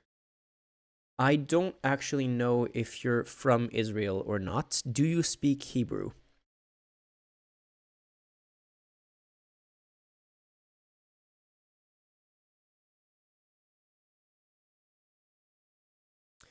You don't speak Hebrew. Okay. I don't know if anyone in chat right now speaks Hebrew. I would like to know. I'm going to assume that the translations here are correct because if they weren't correct, I guess people would be pointing it out. But this is wait, first of all, let's look at this chart right here. Can I zoom into it? Or maybe I can just find the chart elsewhere.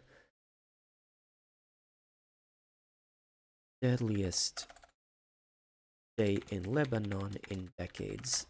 I guess it's a New York Times chart. The font. Look, yeah, it's this chart right here. Okay. So,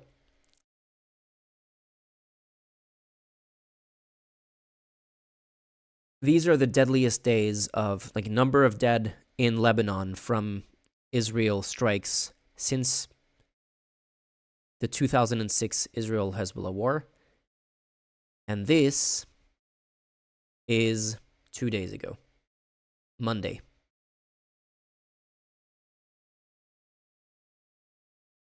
Not a good start.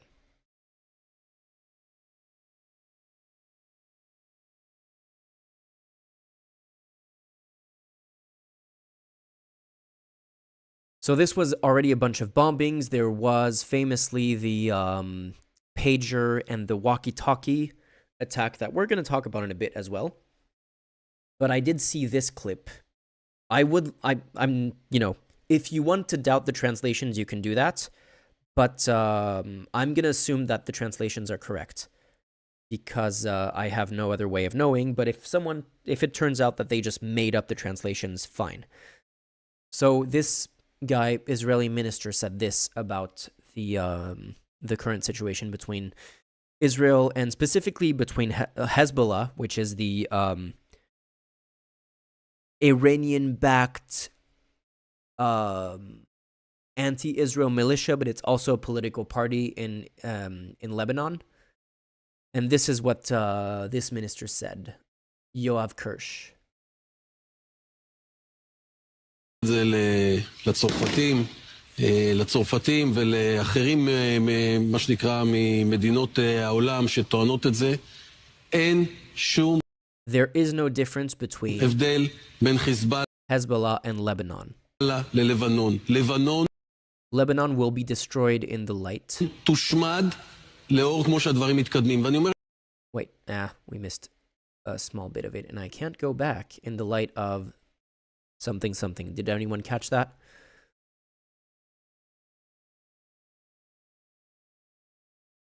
אני אומר את זה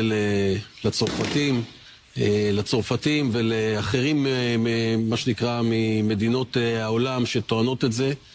אין שום הבדל בין חיזבאללה ללבנון. לבנון תושמד לאור כמו שהדברים מתקדמים. Of how things are progressing, in the light of how things are progressing. ואני אומר את זה אפילו... And I'm saying this even now. עכשיו בצורה מאוד בוטה. אנחנו באירוע... We are in an event where Lebanon is heading towards annihilation. Oh yeah, great. Annihilation. לבנון הולכת לקראת השמדה. לא תהיה אותה לבנון. It will not be the same Lebanon as they know it. It's funny because this is the kind of language that we heard about Gaza early in the war. Gaza, like the Gaza will not return to the Gaza that we knew, is stuff like people like Yoav Gallant were saying as they were starting to bomb the hell out of Gaza. כמו שהם מכירים. אני לא הולך להתעסק בצייד קטיושות של חיזבאללה. את המחיר לתוקפנות מאדמת Lebanon will pay for Hezbollah's aggression. לבנון תשלם מדינת לבנון. The price will be paid by the state of Lebanon. סליחה, השר קיש, אתה השתמשת במילה, אני לא אמרת... You asked me not to like the presenter, you asked me not to interrupt you. ביקשת שאני לא אקטע אותך. תושמד. Annihilation.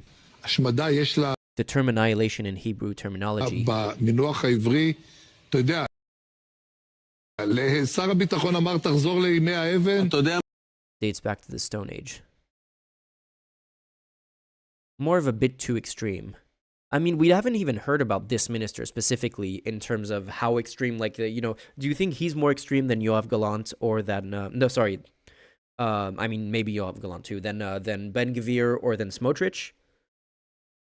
Smotrich was literally saying a few weeks ago that, let me find it. Smotrich...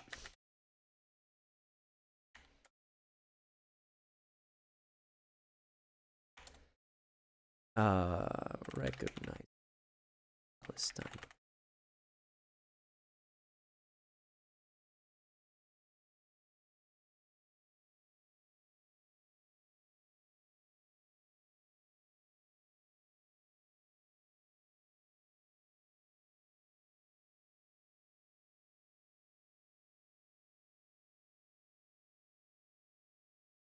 I don't know if it's going to be in the headline or the article.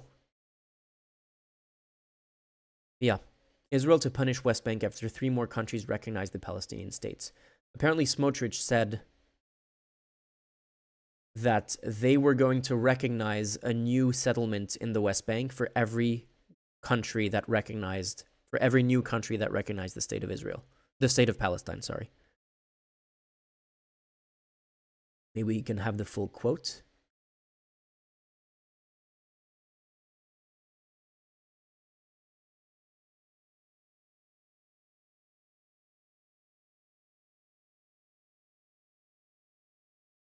with a threat to build 3 new settlements. Oh, it's 3 new settlements.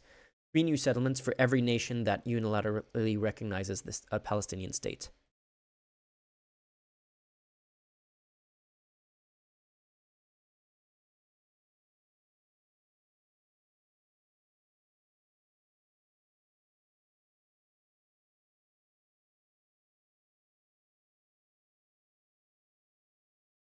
Things are fine. This is normal. This is fine.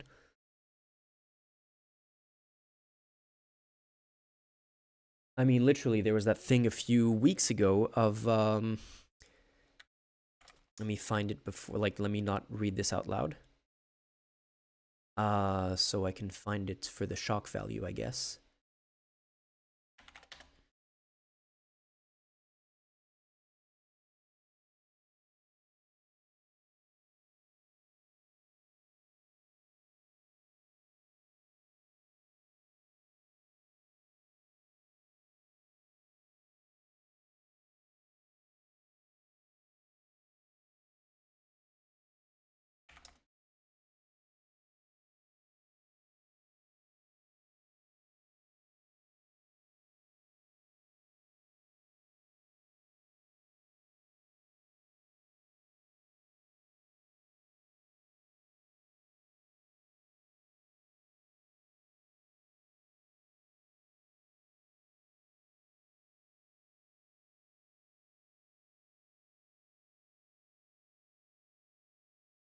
Was it this?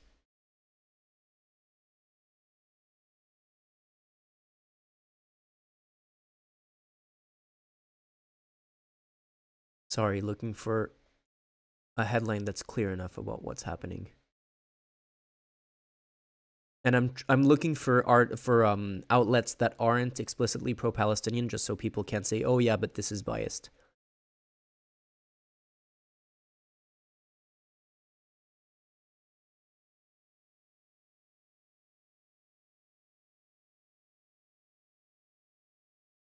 So I'm avoiding Al Jazeera if I can. I'm avoiding like Middle East Eye if I can.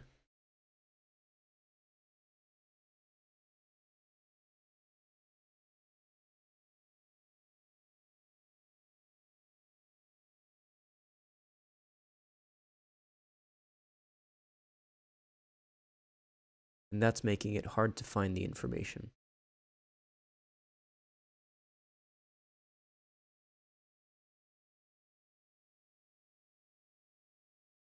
For example, this. Israeli settlers set up attacks on Palestinian farms expanding West Bank outposts. What I had seen was footage of just entire cattle farms where all the cattle had been slaughtered by Israeli settlers. Which is kind of, to me, that was kind of the immediately evoked, I'm not seeing the photos here, I'm guessing they didn't share it. Immediately evoked the what's it called? The Amalek passage of the Bible that says, kill every man, woman, child, infant, and oxen and sheep.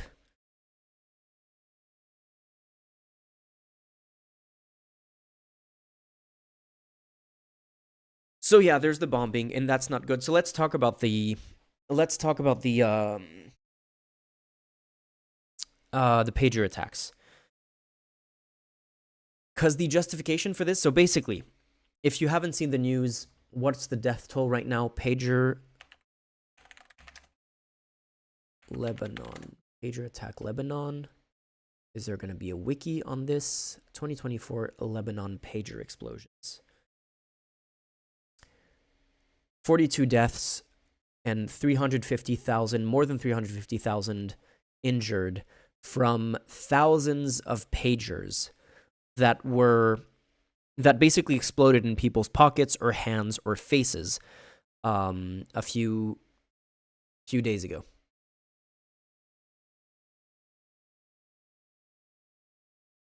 Originally, there was speculation as to how they did that.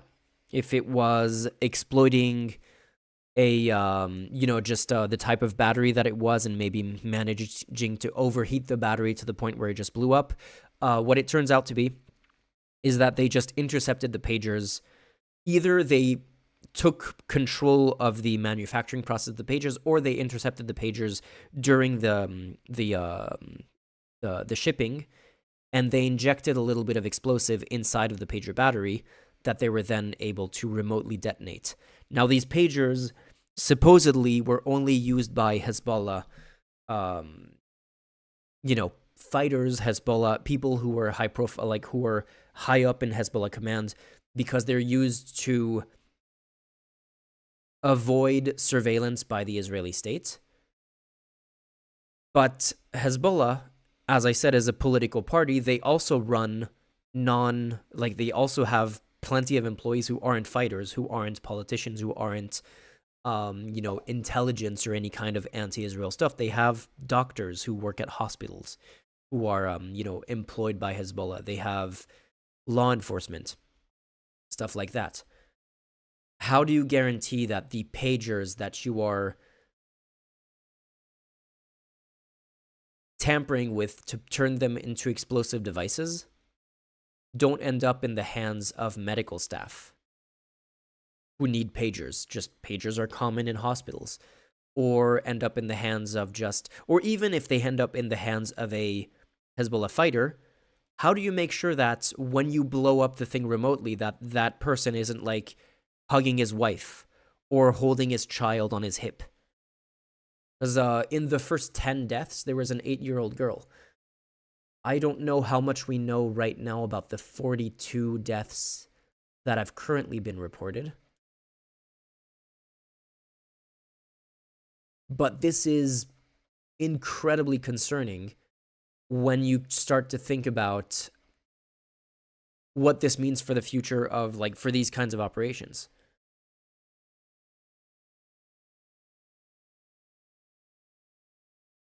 I would like to see a better accounting on this page of the deaths. Who are the victims pager attack?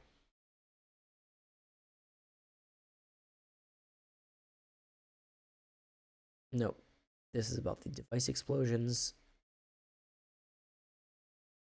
Can we have... If this happened in the US, there would be a list of the victims. And their age and their occupation or something like that.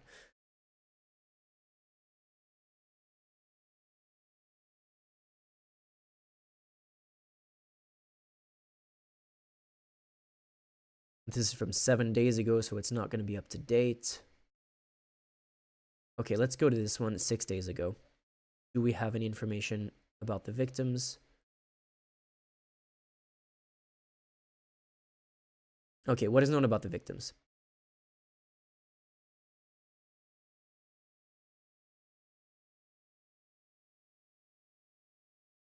Yeah, 2 of those killed in Tuesday's attacks were the sons of 2 Hezbollah MPs. They also said the daughter of a Hezbollah member was killed. Among the injured was Iran's ambassador to Lebanon. So, of course, this is going to have a major impact on just the regional war that's escalating, and that Israel is unilaterally escalating, let's be honest here, with stuff like this.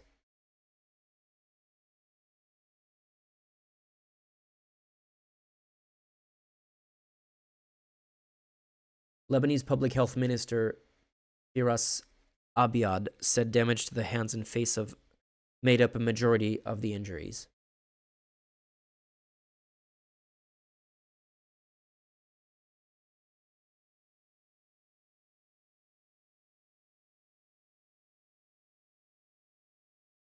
The victims presenting to the emergency room were a variety of ages, from the old to the very young, some wearing civilian clothes, he told BBC's NewsHour programs. Outside of Lebanon, 14 people were injured in similar blast in neighboring Syria, according to UK-based campaign group, the Syrian Observatory for Human Rights. Even if you assume that every single pager ended up in the hands of a Hezbollah member, and even if none of these blasts had killed or injured anyone that wasn't a Hezbollah member, which would be, first of all, that's not the case, and it's never would have happened. But even in the best case scenario, even if you had perfectly managed to carry out this operation in a way that is insanely well targeted to only target members of an enemy fighting force, this is unbelievably concerning for the future of warfare and for just what it means for our, global marketplace as a whole. They intercepted a shipment of pagers. What happens if there's a conflict between China and, Western countries, and they manage to intercept Samsung smartphones? What happens if Russia manages to intercept devices that are used in Ukraine, or just devices that are used in the US because they want to fuck with the US? These pagers were made by a Taiwanese company. Apparently, some of their manufacturing was done in Hungary, but Hungary denies that those specific pagers were made there. If China goes with hot war, its economy collapses practically overnight. I mean, that's the case with every country in theory. That's the part of the point of a globalized world, is that any hot war, any country's economy collapses immediately. The thing is, you don't realize how much of China's economy is also internally sustained. China doesn't have a Google, they have their own version of Google that is only used by Chinese people, and therefore their revenue is only coming from China. They don't have a Twitter, they have their own version of Twitter that is only used by Chinese people, and therefore their revenue is only Chinese-centric. A lot of their tech sector is largely sustained internally because they have incredibly tight control of their the services that their population have access to. And if China gets into a hot war, our economy collapses overnight as well. But the point is, if now we're at a point where countries are intercepting shipments of goods, of consumer goods, even though these pagers were intended for Hezbollah, these are consumer goods, and there's nothing that would prevent someone from intercepting a shipment of iPhones. Imagine, whether it's Russia or some terrorist network manages to intercept a shipment of iPhones, or even send a shipment of fake iPhones, because there are plenty of fake iPhones on the market. You can intercept a shipment of fake iPhones and sell it on the market for the cheaper iPhone imitations or Android phone imitations that you can buy for half the price or less than half the price online. How does that, this undermines just trust in buying anything online. This undermines trust in, this is incredibly concerning for how the world works right now. And I don't see how you put that genie back in the bottle.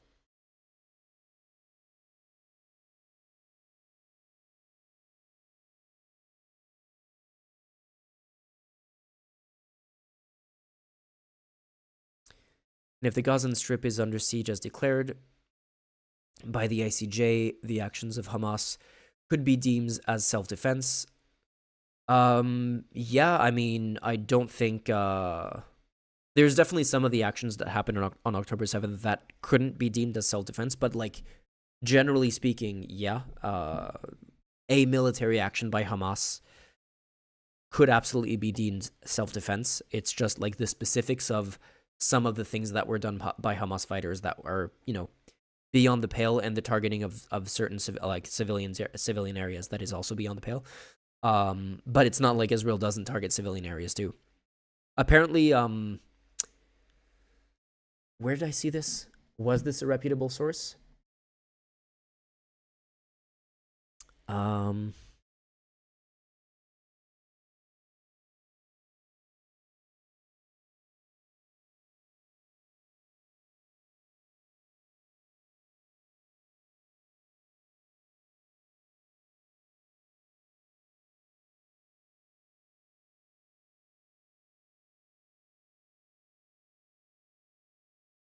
Let me look for this thing that I saw the other day.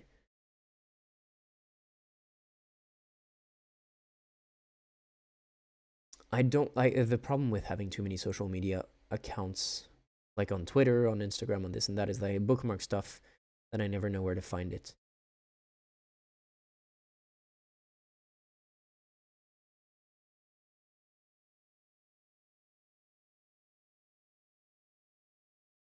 Yeah, it was this. Okay. Let me find this actual article.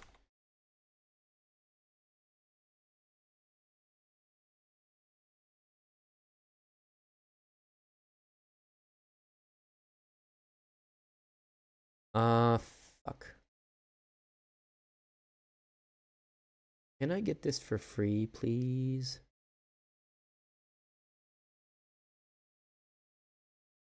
Can I read this article without having to use your... I'm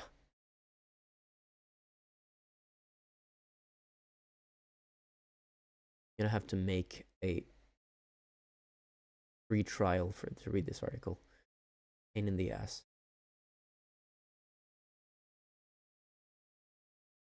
There we go. Fuck you, doxing me.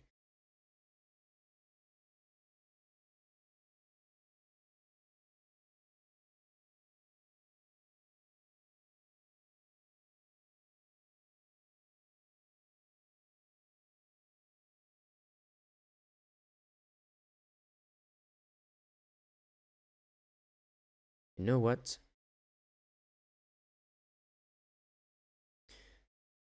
Let me see if I can do better. This...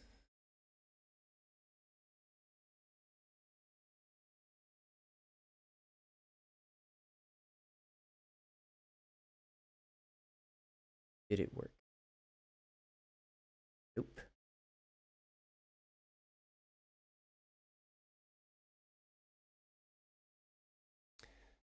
I can't make it work. I'm just gonna have to...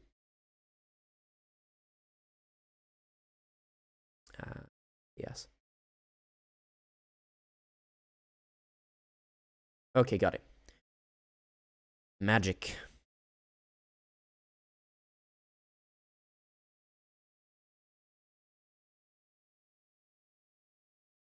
Israel's Where's Daddy AI system helps target suspected Hamas militants when they're... Sorry, my nose is stuffy. Israel's Where's Daddy AI system helps target suspected Hamas militants when they're at home with their families, report says.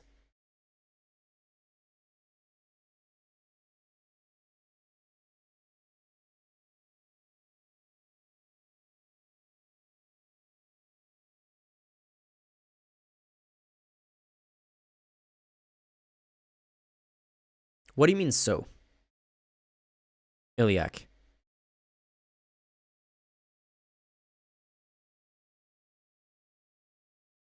How do you not see the problem with this?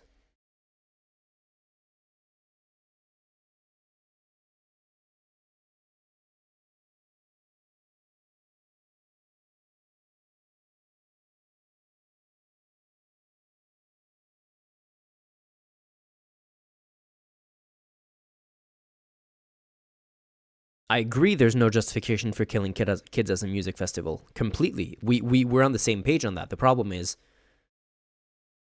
when I point this out, which is killing kids in homes as collateral damage, apparently on purpose with a targeting system that tells them when there's going to be collateral damage, you go so?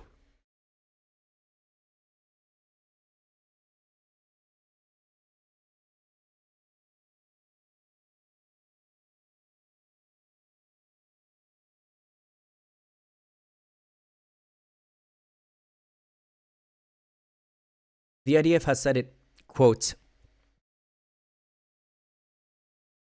Okay, you were saying that. Okay, you were not replying to the headline. My bad.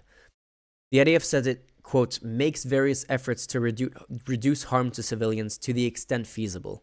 They say, while at the same time using an AI system to basically maximize collateral damage of the innocent families of suspected Hamas militants. So, honestly, I'm very okay with criticizing Hamas and criticizing the actions taken on October 7th and before, and I don't know if you can say since, because all they've been doing since is get bombed and try to shoot at literal, a massive military force attacking the Gaza Strip. But definitely, or I mean, there have been, they have executed hostages, so that's definitely an issue. And I said that before it even popped up in chat. So yeah, I'm very happy, I'm very fine with criticizing every Hamas action that also doesn't respect human rights, doesn't respect stuff like the Geneva Convention, the laws of war, all of that. Fine. But we can't be pretending like the most moral army in the world is that much better when they're literally just maximizing, in a lot of cases, maximizing collateral damage. In some cases, they've literally targeted journalists. In some cases, they've killed journalists when they were at home with their families too. The Gaza Strip right now is the deadliest place for journalists of any war zone since, last I saw, since at least World War II, maybe in the history of war reporting. I'm not sure. I'm not sure how deadly war reporting was before World War II.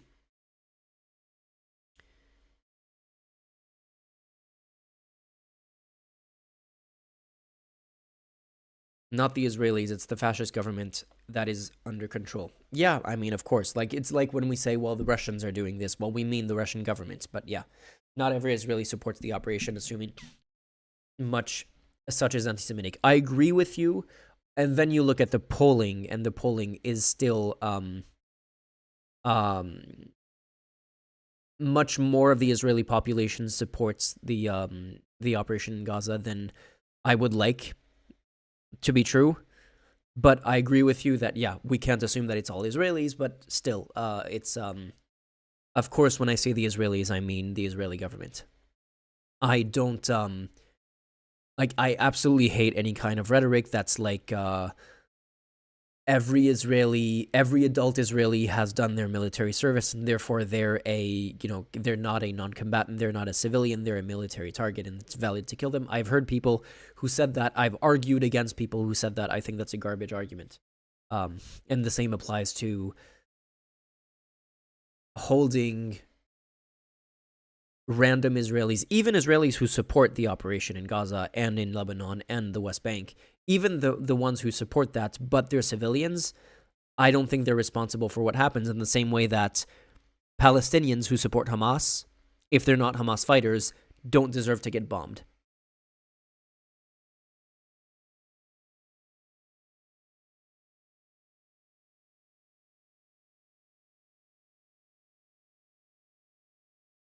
But in the meantime, there's no world in which Hamas can continue to exist.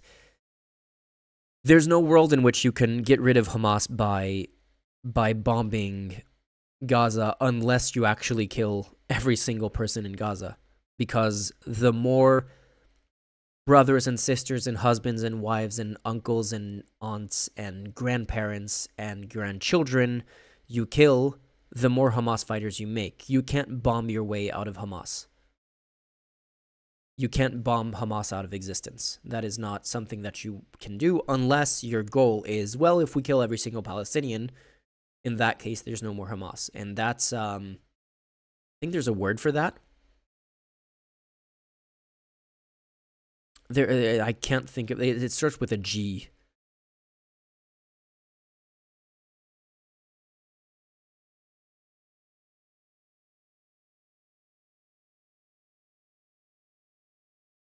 So yeah, situation in the Middle. I can't even say Gaza anymore because now the conflict has spilled over into the West Bank. It's, the war on Hamas, but now it's in the West Bank as well, even though the West Bank is not ruled by Hamas. It's spilled over into Lebanon. They've injured the Iranian ambassador to Lebanon, so that's going to be an issue as well. They already like destroyed an embassy in Syria. That's an issue as well. Like like we can't even say the Gaza war anymore because now it's just like they've escalated it to a regional level. And I genuinely think the fact that there hasn't been an insane reaction by I mean, there was the drone attack by there was like 2 drones that were launched from Yemen by the Houthis and like killed 1 person, and I don't know if they did more damage than that. There was the drone attack a few months ago by Iran that I think the only person it killed was a Palestinian, actually. And there are, bombings coming from southern Lebanon as well, but the fact that this hasn't literally just exploded overnight into a regional war shows a pretty significant amount of restraint from Israel's neighbors, who I think Israel is doing everything it can to trigger a much more violent conflict because it thinks it can take everyone on, and it thinks it will force the US into backing them even more. Will it completely explode before the US election? Possibly. And maybe that's gonna, maybe I wouldn't be surprised if part of the logic is Netanyahu might think that if it explodes into a regional war that forces US support, US voters will think we want to support Israel because like a lot of the US still wants to support Israel, and Trump will do a better job at supporting Israel than than Kamala Harris. And therefore, a regional war, I don't know who it would help more. I don't know if it would help more people going, yeah, we need someone who is going to try to de-escalate things. Whether Kamala Harris would be, would de-escalate things is a question, but she would certainly be more likely to than Trump. Or would this actually shift Zionist Jewish voters even further into the arms of Trump? I don't know. Like the other day, Trump literally said that if he doesn't win the election, it's because of the Jews.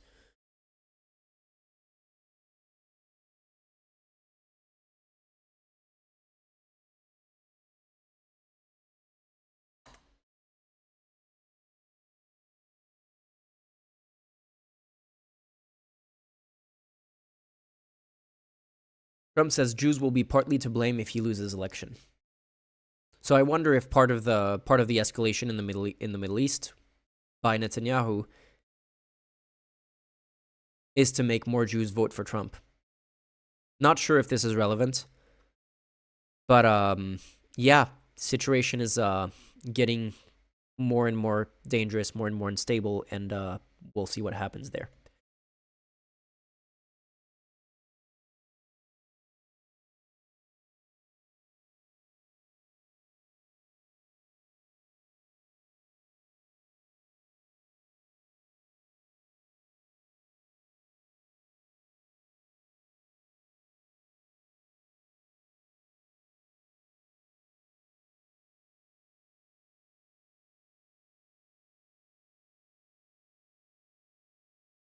Yeah, anyway,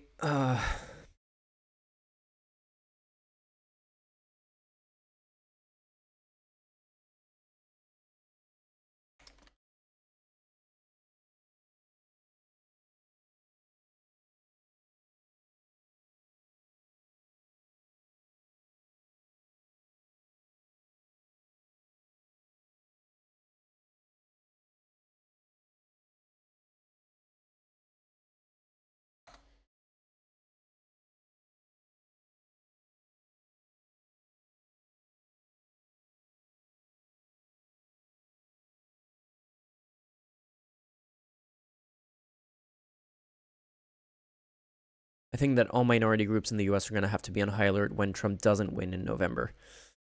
Yeah, I mean, let's see what Trump's version of January 6th is if he loses this election. And let's see what's the next strategy for fascists. Because it's not like, the Russian bots are just going to give up if Trump... Because Trump has said that he wouldn't run for another election if he loses in 2024. Do you think all the Russian bots and all the investments by Russia are just going to go like, oh, well, we tried. We'll just go home now? No, they're just going to invest in the next worst idea they have.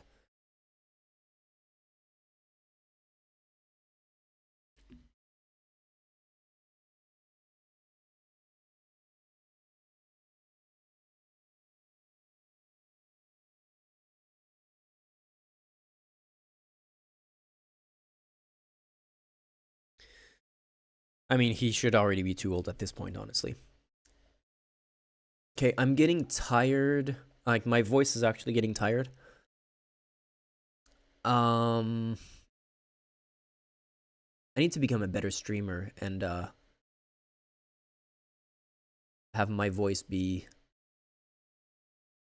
able to speak for longer. I don't speak enough outside of streams.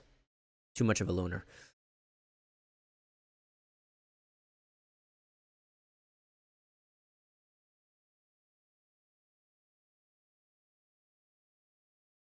Sorry. What was I gonna do? So I will keep the Schengen opt-outs for next stream because that's more of a research bit that it's gonna take a while. But yeah, let's talk about the German elections. The Brandenburg elections.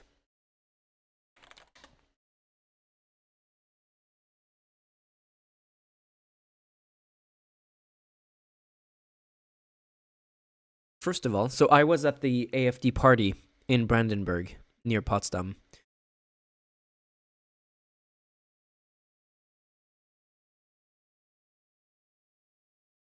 Wait.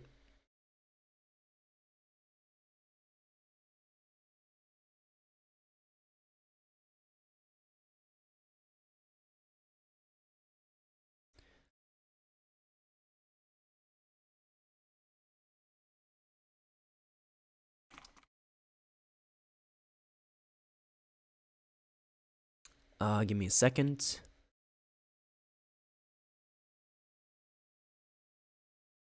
Is it this? Or is it this? Yeah. There was this guy who apparently is a far-right pro-AfD YouTuber. And I don't know who this is. If anyone knows who this guy is, I'm curious. If anyone recognizes this face. Obviously German, so if you're not German, maybe you're probably not going to recognize him. If you are German, you probably don't recognize him either, because if you're watching my stream, I assume you're not watching far-right AfD supporting neo-Nazi YouTubers. But yeah, if anyone can tell me who this is, I'm interested.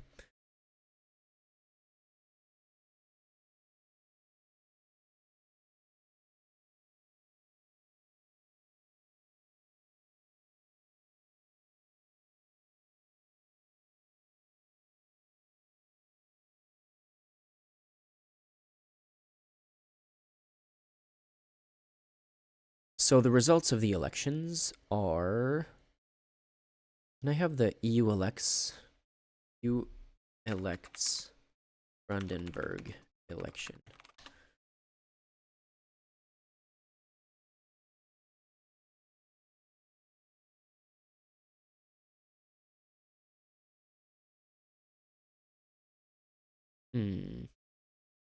Is this the most recent numbers? Yeah, I think it is.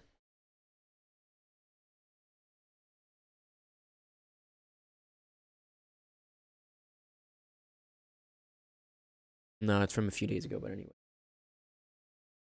So these are the results of the Brandenburg elections. Now, it was looking like the AfD would come out on top of this one. SPD, which was previously the biggest party, did manage to eke out a victory by 1 percentage point. CDU lost a bunch. Green Party lost a lot.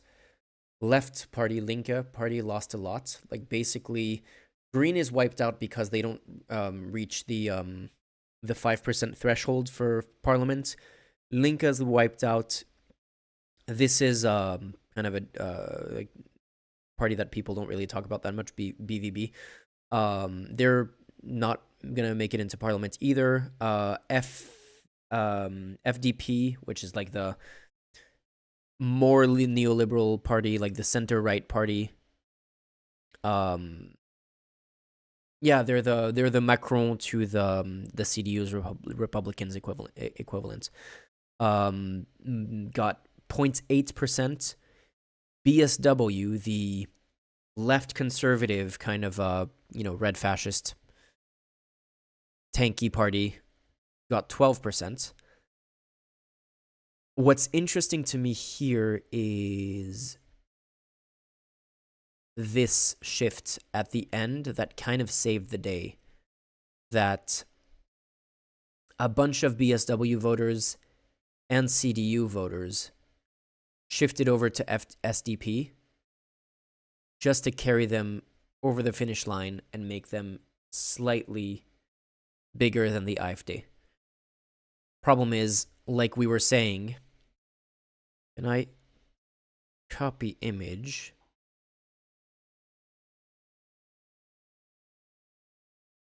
Like we were saying,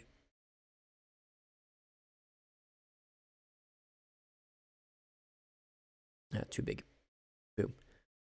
This party's out. This party's out. This party's out. So kind of the only 50% coalition would be SPD, CDU, BSW, I guess. I mean, it wouldn't be 50. It would be more complicated than that. Anyway, yeah, it's going to be hard to form a state government. So we're kind of in a similar situation to Saxony and Thuringia, where AfD has become so big that they're basically blocking any chance at forming a government. No SPD, BSW. You mean like SPD and BSW are never going to work together, or SPD, BSW would be enough to form a government?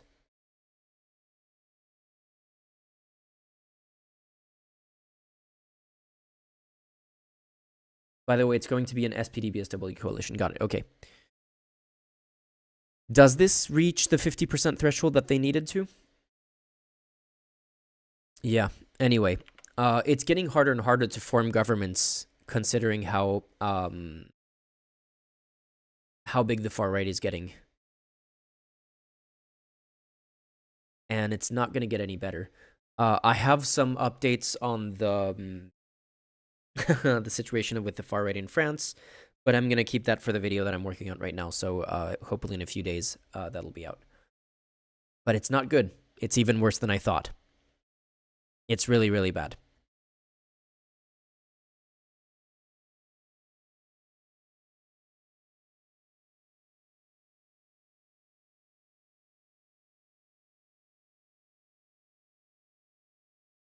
Ricardo saying, I think AfD is only really growing like this in the East. No, they're bigger in the East than they are in the West, but they're also growing in the West.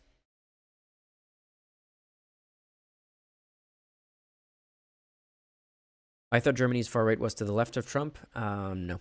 I mean, you've seen the video on the French far right. AfD is at least as far, like, AfD is arguably more far right than the National Rally. At least they're more explicit about it. There's less direct historical ties for a lot of reasons, in part because AfD is a much more recent party than the National Rally, but they're much more explicit in their echoes of just like using Nazi slogans, using Nazi dog whistle. What was it? The AfD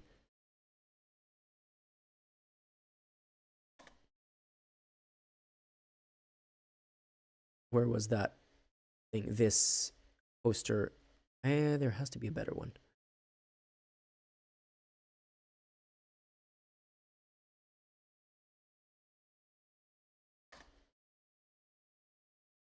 Come on, give me a better. Guess I'll have to zoom into this one. This is the best I can do. Wait, no, I had it in a different chat with someone else.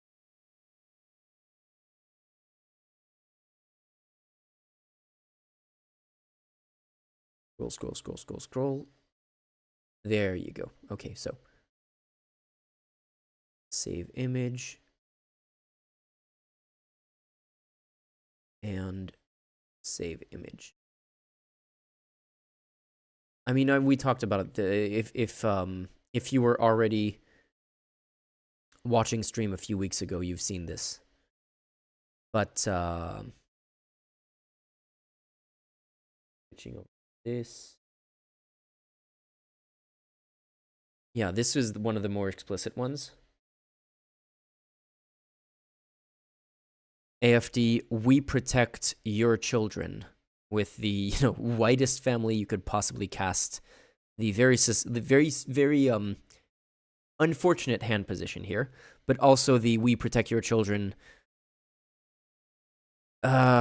It's hard not to see an echo to the 14 words, we must secure a future for white children slogan, the neo-Nazi slogan. There's another one. This is from a few years ago. It's another AFD flyer. That's what exactly does this mean in German? Maybe someone in chat can translate, but if not, I'm just gonna type it into a translator.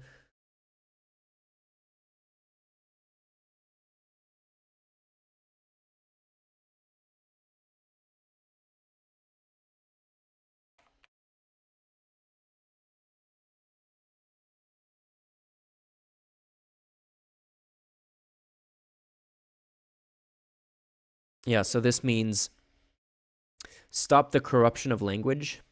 Wait, boom. Stop the corruption of language, gender ban at universities too. With this interesting element of graphic design, the, gender symbol in the LGBT flag in an upside down triangle. Just so happens that the upside down triangle was the symbol used in concentration camps and death camps with different color codes for different, there was the code, the color for the gay people and the color for the Jews and the color for the Roma and the color for the socialists and all of that. Interesting choice in graphic design, let's say. There's literally no reason for the triangle except for dog whistling at Nazis. Exactly. Like it doesn't even make any sense in terms of like graphic design. Like, doesn't look particularly good. It is just a reference to concentration camps. We pointed out the unfortunate parallel of the Hamas red triangle. Not sure if that one is, because originally I think the Hamas red triangle is an arrow pointing on like visual maps, which you can see in like, I don't know, you can see in video games or in any kind of like UI for, I don't know, drone strikes or stuff like that. You'll see this is the target, an arrow on it. It's possible that it's also a reference to that. Originally, the Hamas thing was literally like drone videos with the thing pointing at it. Who knows if there was any extra meaning to it. In this case, there isn't even a use for it as being like an arrow or anything like that, or any kind of UI design, any kind of visual indicator. It is just an upside down triangle with an LGBT flag in it.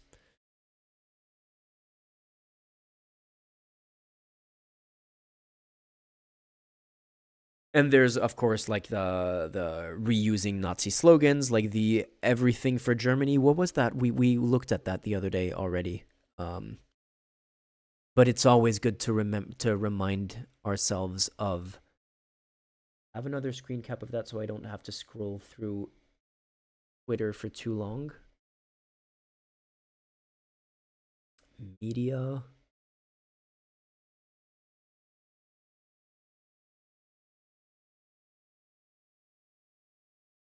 God damn it. Hey, what's this? Download, open.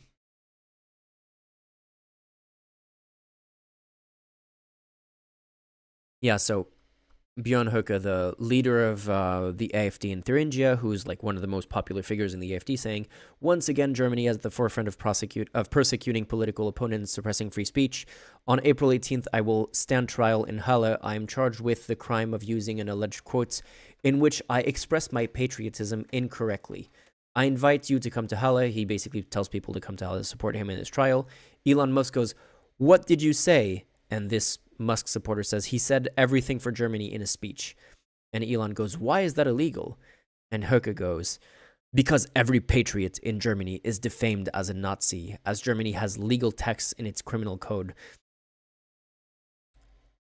not found in any other democracy. These aim to prevent Germany from finding itself again. And thankfully, the community note goes, alles für Deutschland, all for Germany, is not a generic sentence.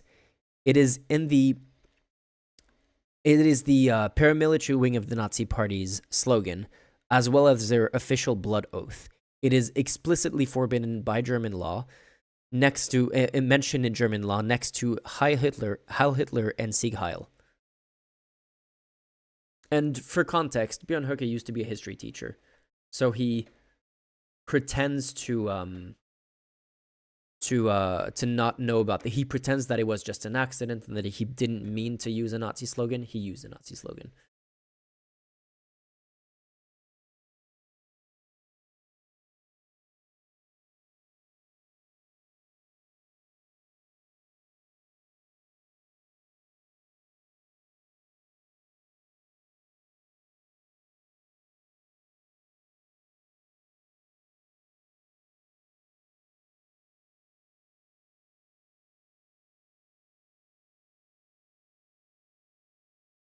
What am I definitely gonna show, Jem? Like, of course, like if you're thinking of the Twitter posts.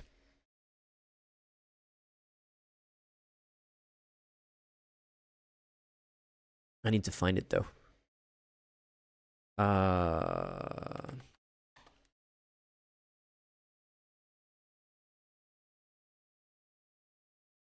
Would it be in meme? Would it be in media? Or would it be in the in the mini thread that we have going on the East German state elections? Should be in the East German state elections thread, I think.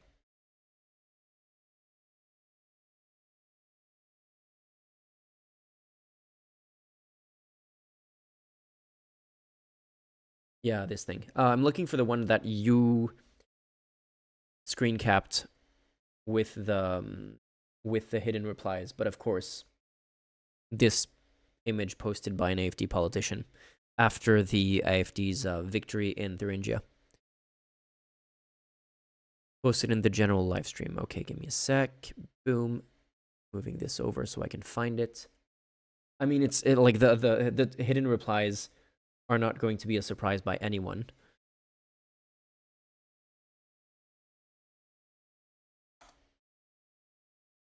Man, I'm gonna have to scroll up for a while if I want to find it there.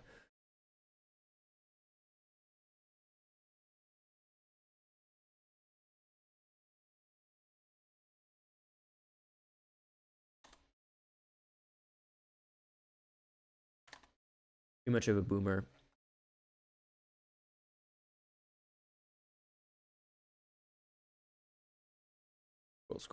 Scroll.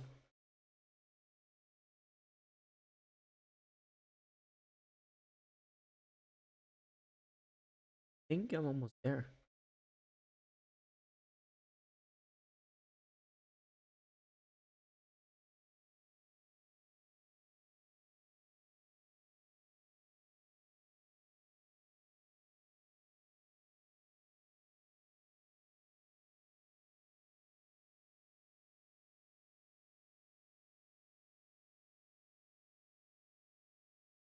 Nope.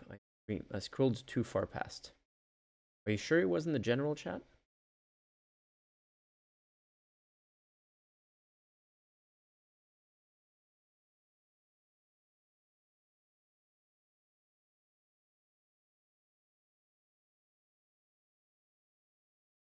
Can't find it. The least surprising thing in the world is that people replied to... Damn it, where is it? People replied to this with the next word in the Nazi salute.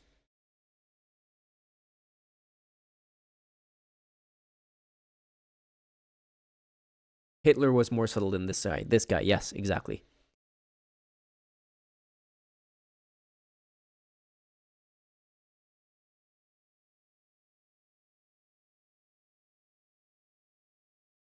Baby.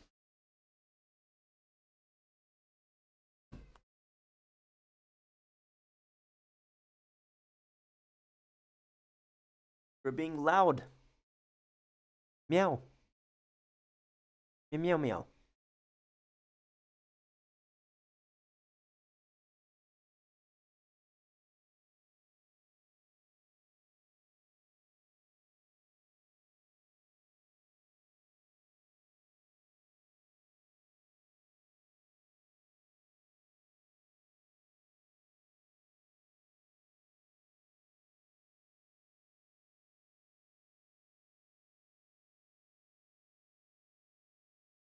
I'm gonna feed the cats and call it a day.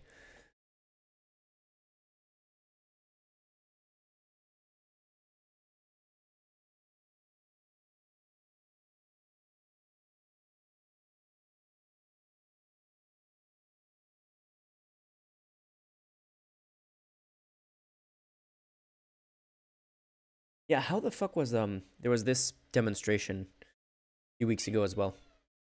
How the fucks are these people not immediately arrested for, like, if Germany is supposed to have laws against these kinds of things, were these people just like massively arrested by police immediately? Or is this just fine?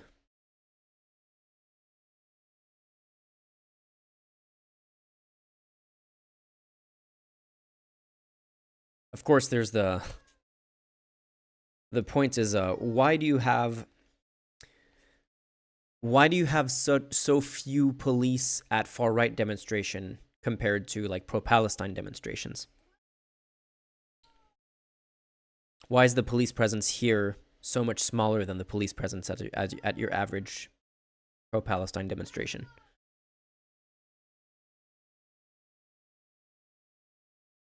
And the answer is, have you ever seen Bruce Wayne and Batman in the same place at the same time?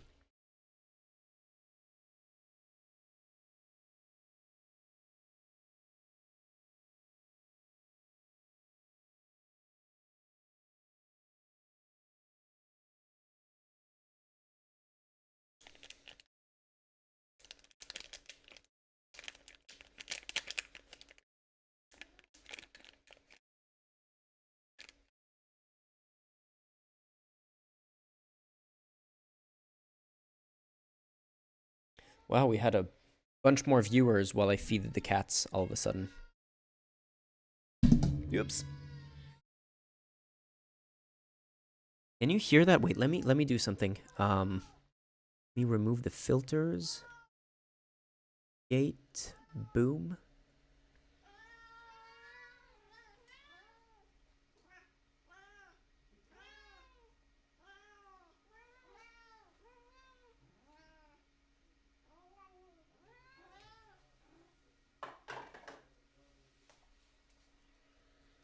I torture them.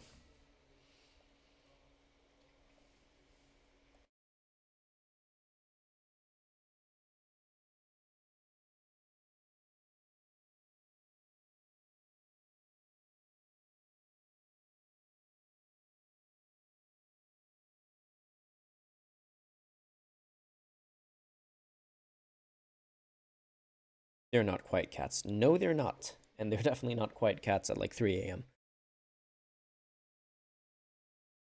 But they're cute.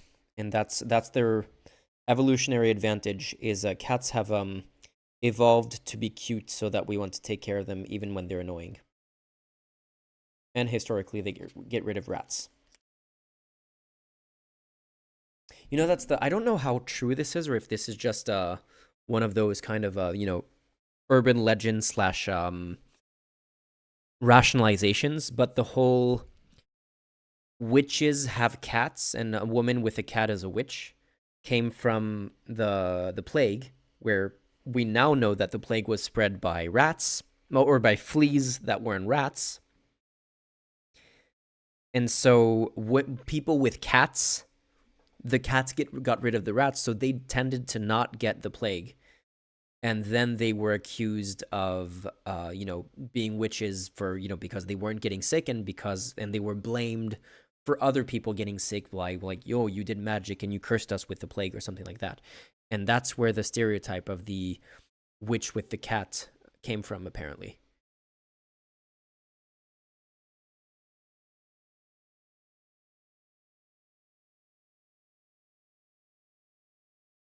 Of course, it's superstition, but the fact that such a specific cat, like the stereotype of the cat specifically, can be traced down to something that concrete is kind of funny. I don't know how real this is, or if this is just like, people thinking about it and like, oh yeah, this kind of makes sense, this is cool. I don't know how based in reality this is, but it is a funny idea to think about for sure.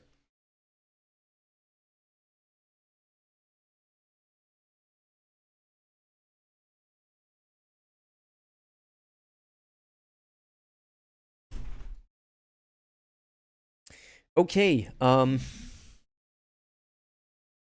because I mentioned my stratospheric income, if anyone wants to donate to the channel before the end of the stream, and I can like read your message out loud and thank you on stream, now is the time. And I'm gonna do another bit of cat live streaming while I wait a couple of minutes to see if any of that comes in.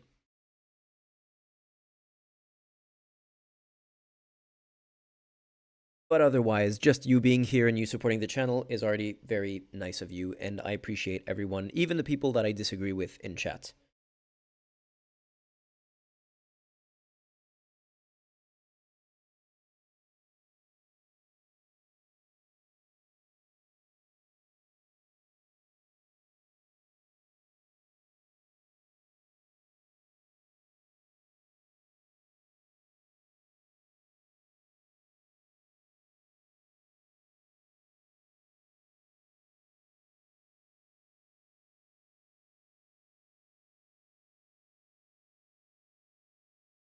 Doesn't want to sniff. No sniffing the microphone?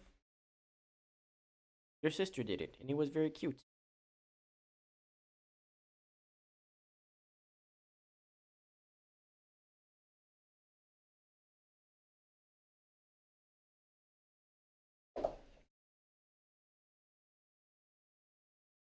Best Bundesland in your opinion?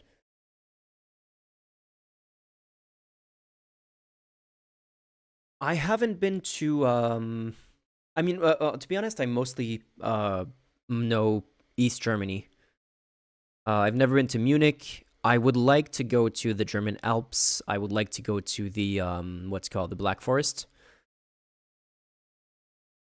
Of the parts that I've visited, I really like Saxony. And yeah, the area around Dresden. Dresden is a really nice city. The area around Dresden, like the Swiss, it's called Swiss Saxony. The kinds of landscape that you see there is pretty awesome. Swiss Saxony.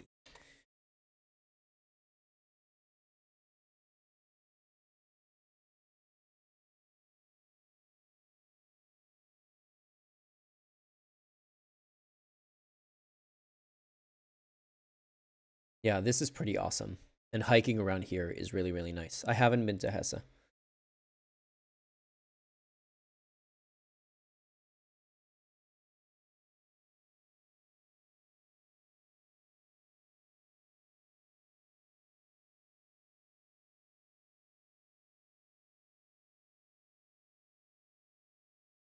Yeah, hard to say no to this. But there's a lot of Germany that I haven't visited. So of what I've seen, this is my favorite part of Germany for sure.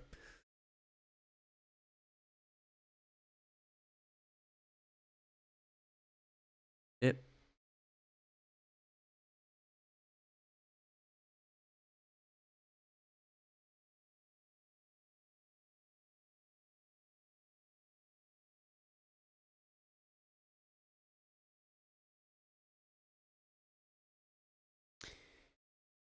Anyway, I will call it an evening, and yeah, I've been more productive lately than I've been for the past couple of months. So hopefully things will be coming out very soon. Working on both short-term and long-term projects. So yeah, there's a progress being made, and you will have more stuff on the main channel to watch in the next couple of weeks, maybe sooner. We'll see. Okay.